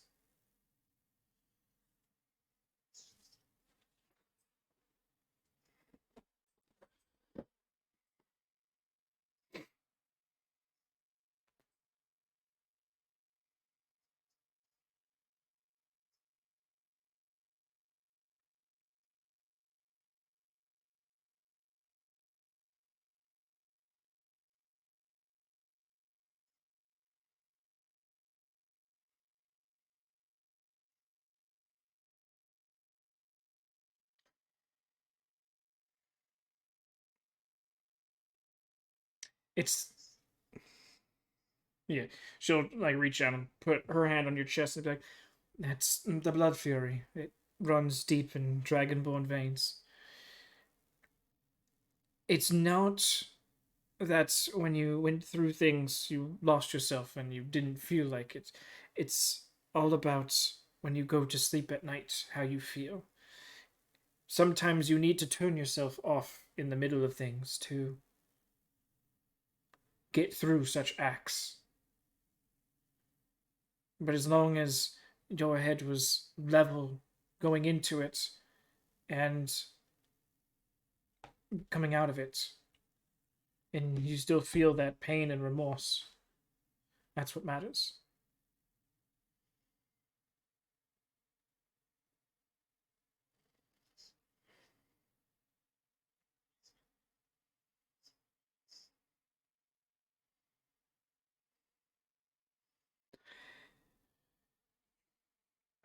And she'll then give you us like a step by step because the blade is a little bit intricate. Blood does get stuck in different places, and so she sort of gives you a rundown on how to clean it and turn it and get a claw in certain places to put a rag into. And so she'll go through that with you probably for like a good 45 minutes or so, and then just reiterate that never let the feeling go of how you feel afterwards, but cleaning your axe, let it wash away your worries about having to do it again. So kind of like do it if you have to do it. Be sad that you have to do it, but don't let your sadness stop you from doing it again if you have to.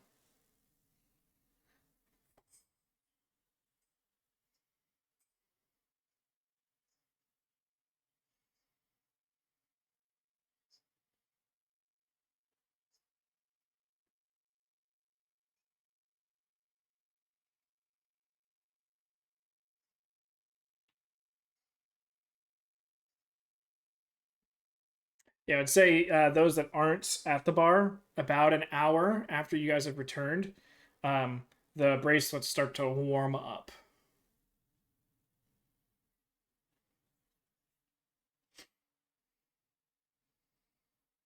Okay. Go ahead and swing by. You're just yelling at the house, knocking on the door. Okay. Um, Hayes' father. "Hmm? Oh, welcome back. Good to see you safe. Hayes isn't here right now. Something about um, grocery. Fine. I think he was talking about groceries. Fine piece of meat down the street. Wasn't sure exactly. He bolted out of here like uh, a cat chasing a laser.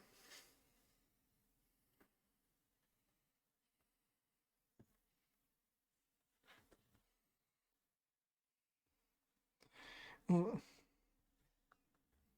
you definitely need to swing by though soon and have dinner.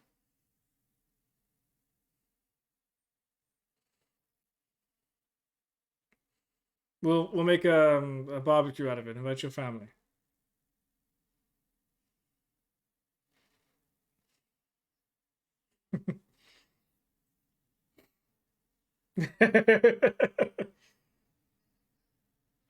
Don't be suspicious. Don't be suspicious.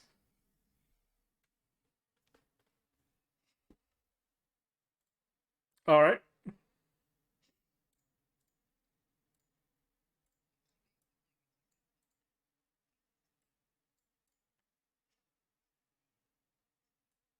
gotcha. Kind of get into each intersection.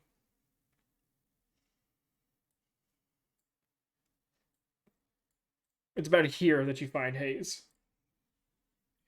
He's currently sitting on one of the corner fence posts, and kind of just has his head directed down the street to the right. Doesn't even notice you coming. Okay. Um, Make a deck save.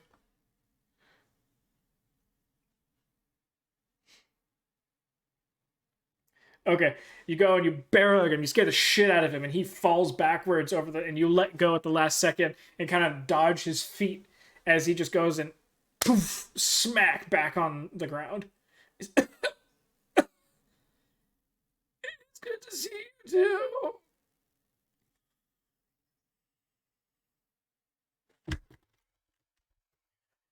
Kind of head over the.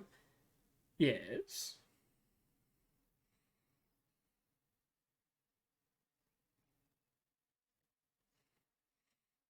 Like you start to, and he just like comes around and like opens the bag for you and holds it open.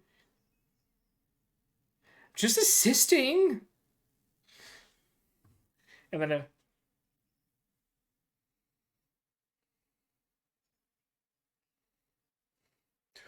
would you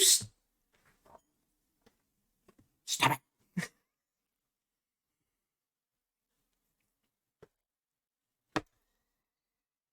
Please, Lorson, can I have whatever it is you have behind your back?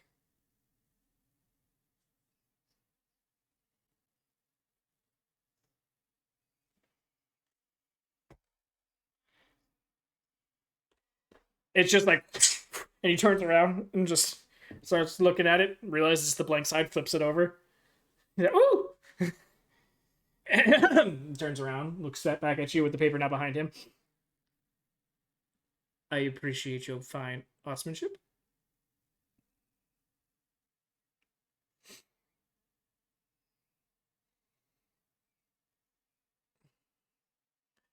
Very hard to draw indeed.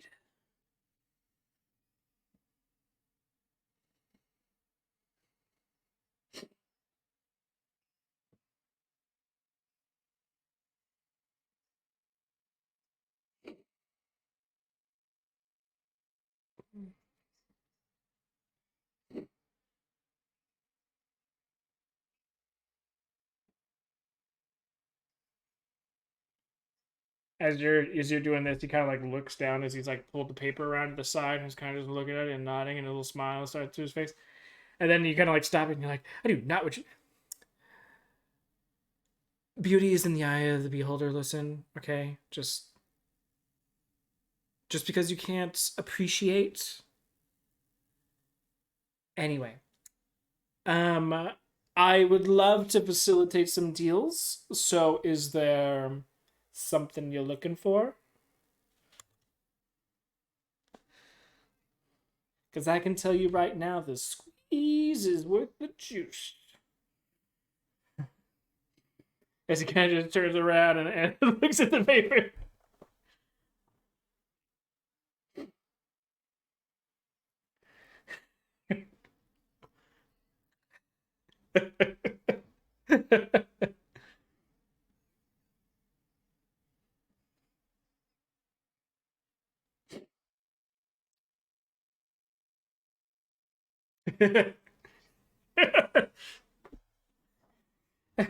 For some reason, it feels like someone's breathing down your neck.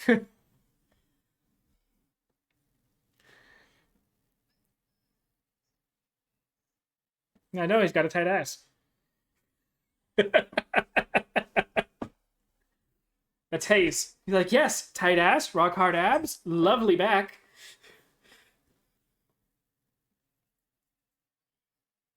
I know. I know.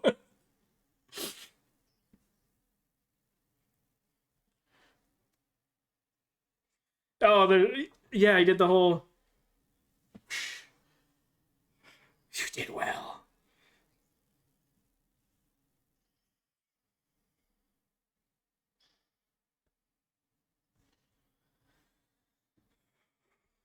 No, no, I got a little piece of him right here. I'm fine.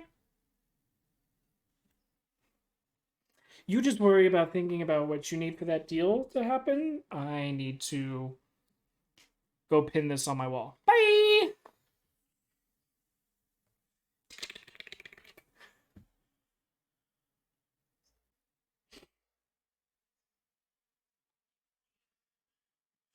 Yes, just off in the corner, like the fuck just happened. No, you're not there, Kiss. Yeah.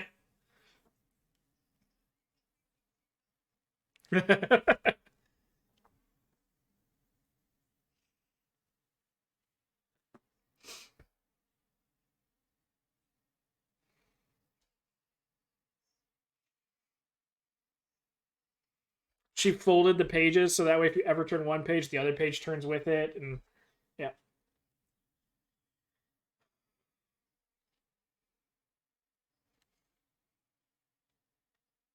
He's like, should I go fuchsia next? Uh, aquamarine. Let's go with aquamarine next. But the bracelets are warming up for everybody now. A good indication to probably return to the origination point as you all coalesce to perdition's end.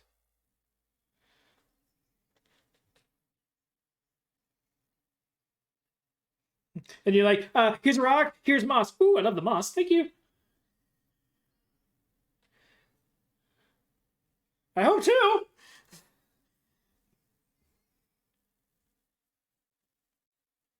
Um, so Kiss, Lucian, Gustav, you guys have been in there for a little bit. Um, Next would probably be Lorson, and then Quinn, and then Keys coming at the last end. Kind of just burst through the door. I missed anything? And then as you guys are looking at her, just behind her materializes the mysterious stranger. And Keys, at first there was like a little bit of light coming down behind you, and then all of a sudden there's shadow. And you're just like, tall people always behind me. And then you realize it.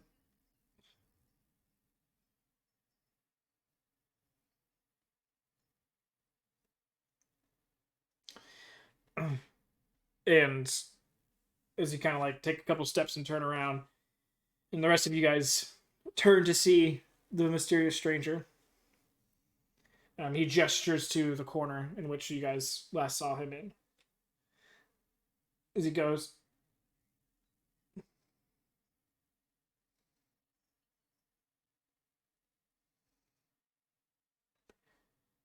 he's gonna go to the corner, and if nobody else wants to go to the corner, okay. He sits down, has the lantern in front of him like before. Gustav, Lucien, Keys. All right.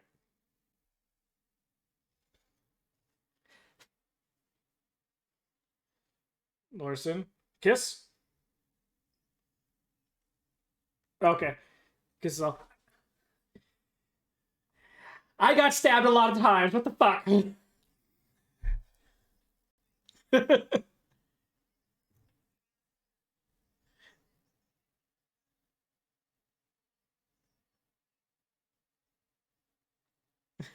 uh,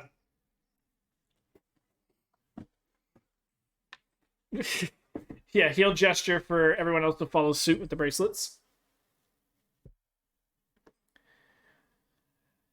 Glad to see you all made it out. And survived. Yes, of course.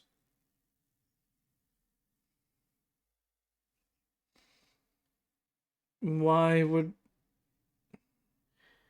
that be my overall desire? I Oh, you all talked to the entities that I said specifically the only way I made it with Valera.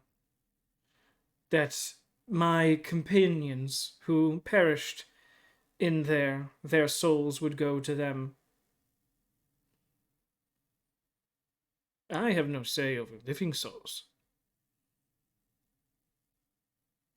But we were going to take trinkets back home to remove their souls from the ruins themselves, but we couldn't do so once Valera was awoken. And so their deal was stay and forfeit our souls when we eventually perish from lack of nutrition or the like, or hand over the trinkets and in turn the souls of our fallen compatriots and be able to leave and never return.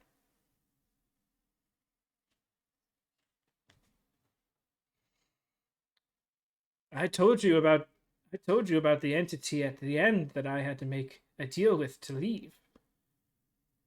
I thought that would be self-evident that there would. Oh, interesting.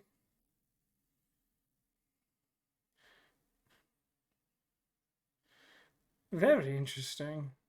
That means my restrictions are no longer permanent to that location.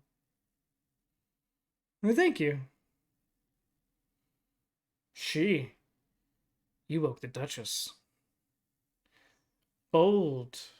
Bold of you.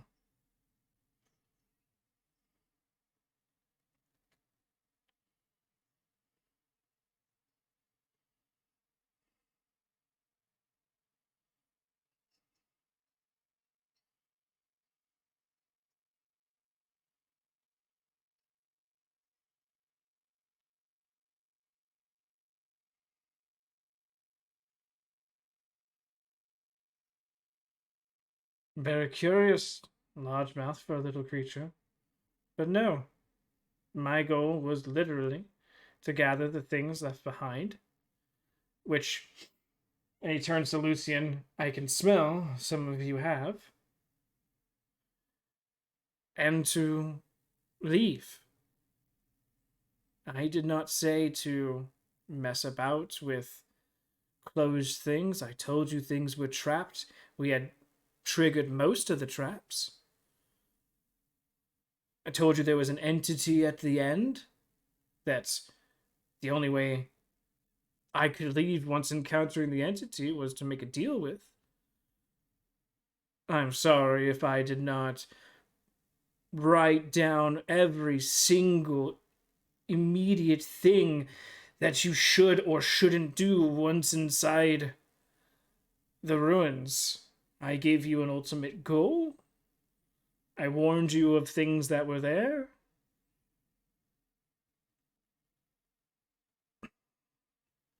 You mistake what a job posting will and won't tell you. If anything, I gave you more information than most jobs ever do. Usually you get the lightest bits of information and have to cobble together the rest of your investigation. Mine was pretty straightforward.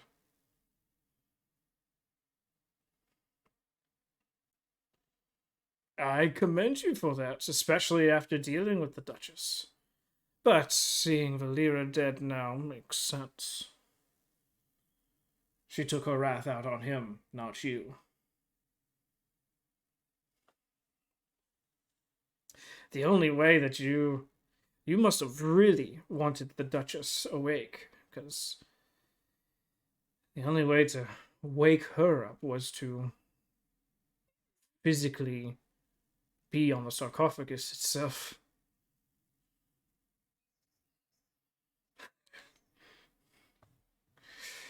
When it came to Valera, we had, I'm sure you saw the sparking electricity down there. He had gotten woken once we tripped that trap. And so we were stuck from there on until we made the deal.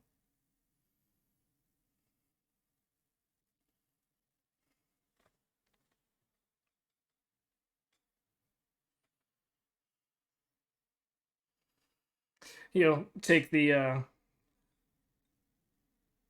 bracelets, put them together, and as he like puts them together and puts them on top of the lantern itself, they all just melt, like immediately turning into liquid and pouring into the lantern itself, becoming that blue glow from previous. And with that, contract complete. I would have asked for some of the items that you retrieved from there, but just knowing Valera is dead is payment enough on my end. You were able to keep everything you found there. And on top of it, I'll give each one of you 25 gold.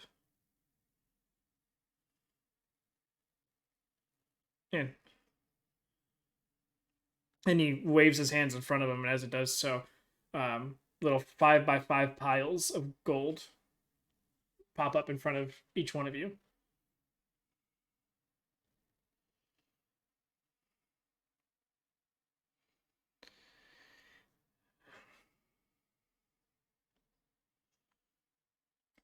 Possibly, but some of you came out of that place with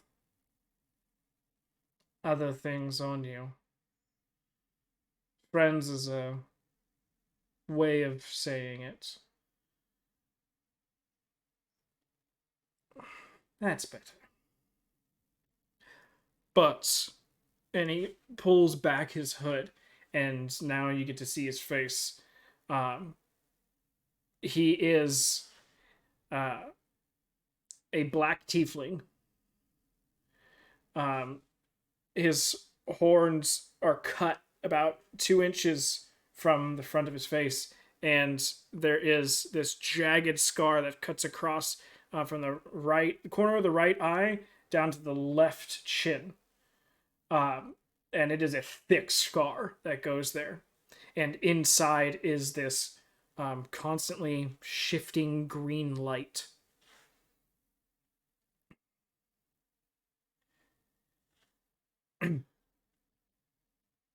I am Skirkson.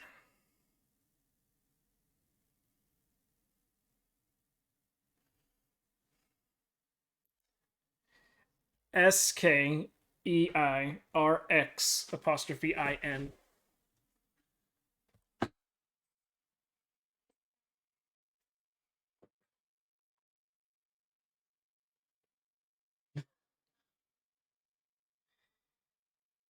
Skirkson.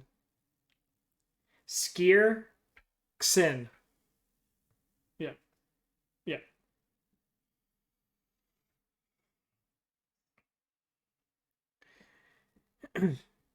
He goes, and I do have more jobs, more opportunities, and places for you to go.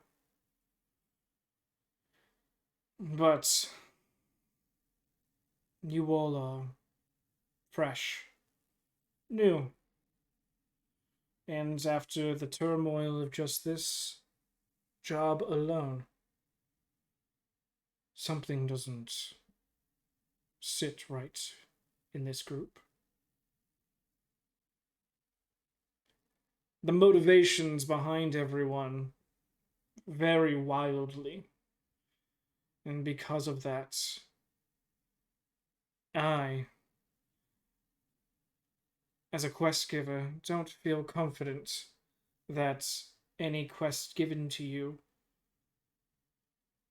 would have a guaranteed outcome of moderate success.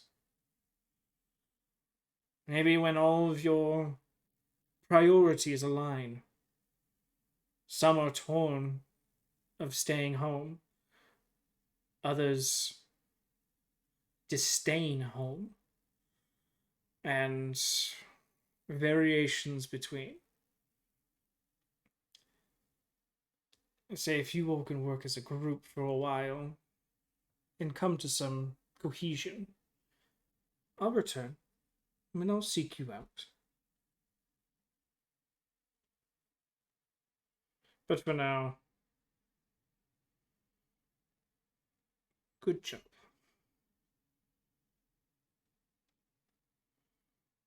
And with that, he'll sort of stand up from the.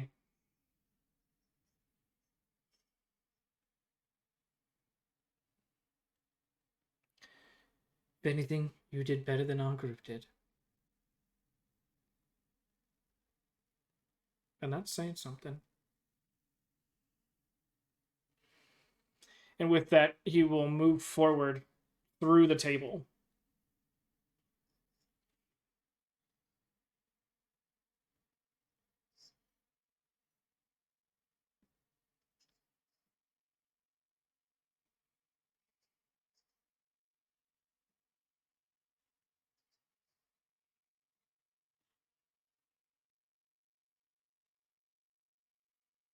Oh, I don't doubt it. Our kind and their kind have been at odds for a long time.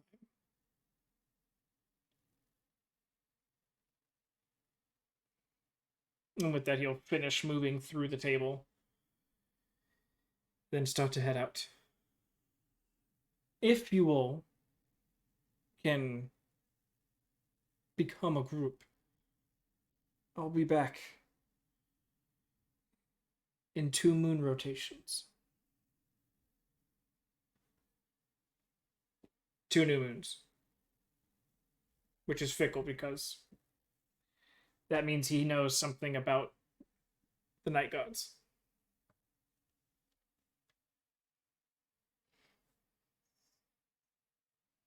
2 moon rotations.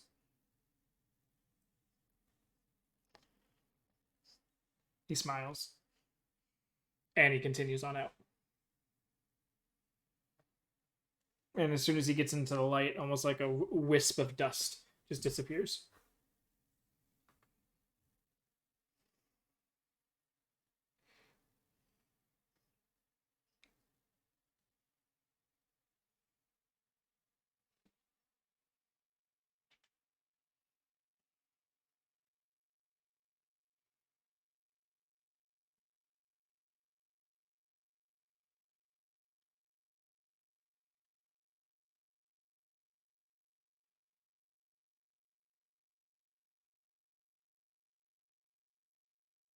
Tieflings got wiped out way before any of you guys.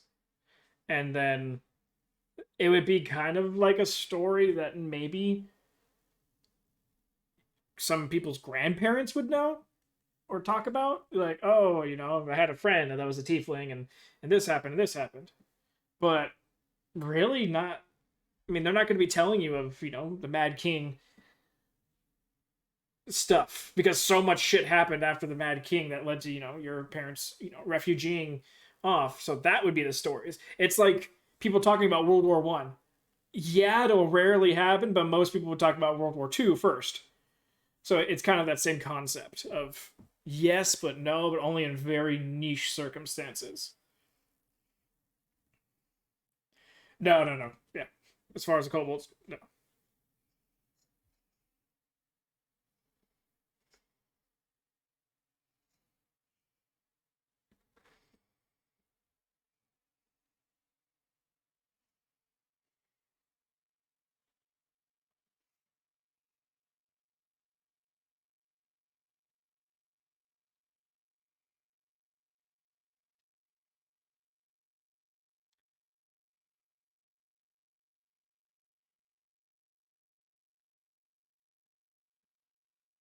Bitch. That's good.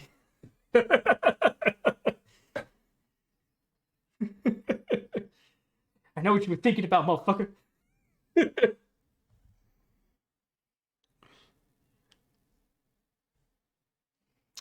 Hayes is not in here.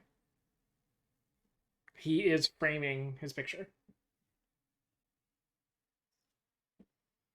Nope, because he knows now that you call him out on it. So, um, but yeah, your gold still sits in front of you. Okay, as soon as you guys touch it, you level up.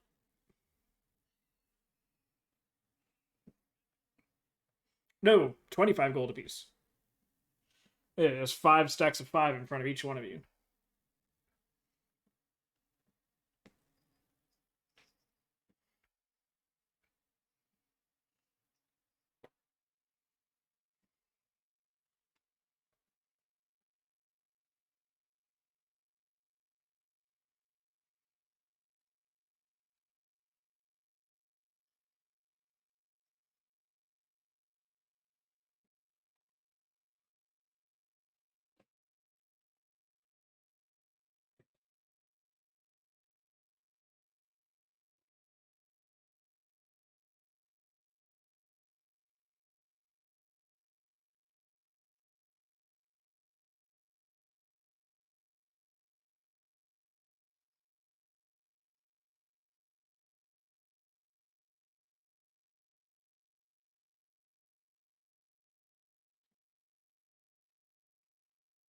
At noon, we plan.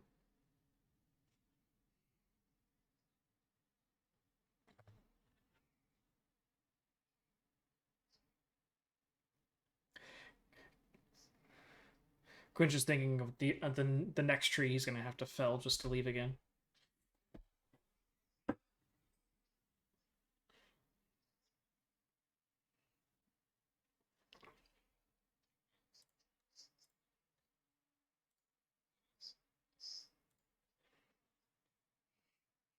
Okay, cry punching, got it.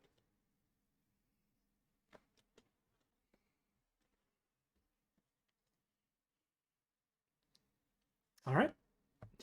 So with that, everyone, and break, and then everyone disappears to their different sections, their different homes, the different stories that they have to tell their parents, loved ones, some retelling stories, keys. Um,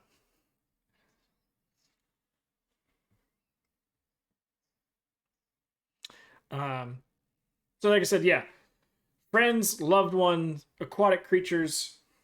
Everyone's got a different person that they got to tell different things to. Um, but you can get all your guys' gears patched up, holed, and patched up of holes, repaired, and looking new just by your homes. You don't need to purchase anything from anyone for any of that stuff, except maybe Gustav, who might need a new pair of shoes. But you could take some hand-me-downs if you wanted to. But a new pair of shoes would cost you 4 copper. New pair of like rugged boots.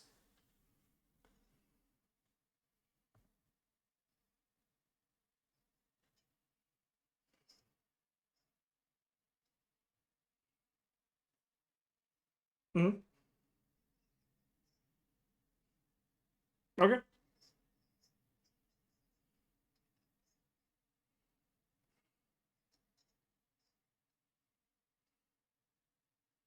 Okay.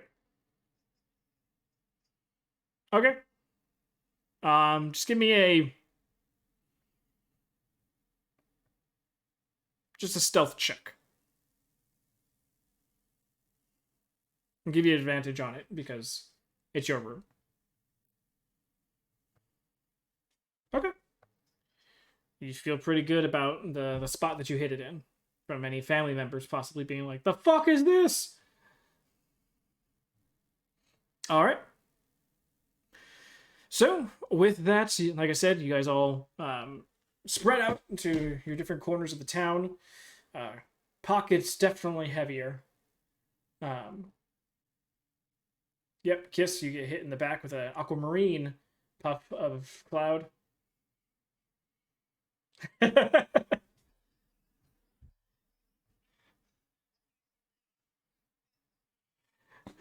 After you do it, he just fucking mom runs up. What are you doing? And shakes him awake, and he's like, "Oh, because all it takes is someone to assist."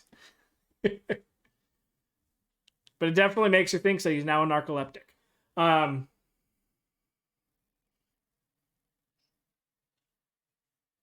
don't worry, she's a rogue too. She'll teach him how to aim. Um, but with that, we end the session there. You guys do level up. Doing your level ups, it is level 3, so you guys do get some choices and things right now. So if there's any choice that needs to be made,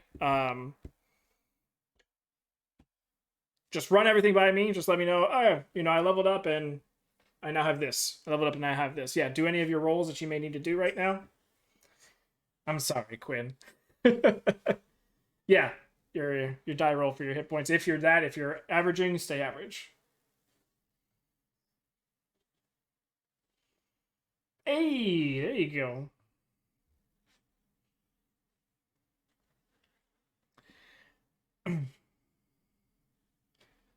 Okay, okay. It's the average, you're fine.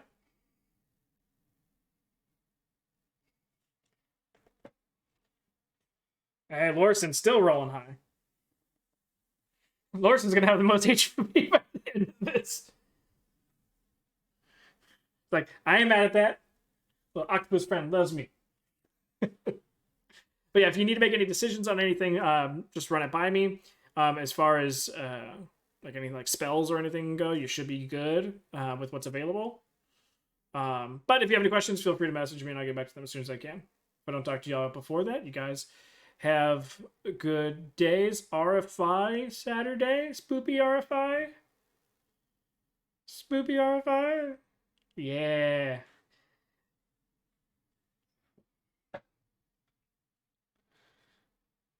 Okay, Becca.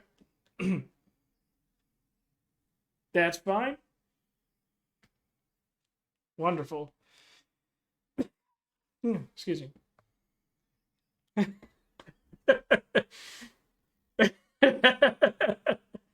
So everyone who can be there will be there. Got it. Um, but we'll see you guys then. Until then, you guys have a great night. Night, everybody.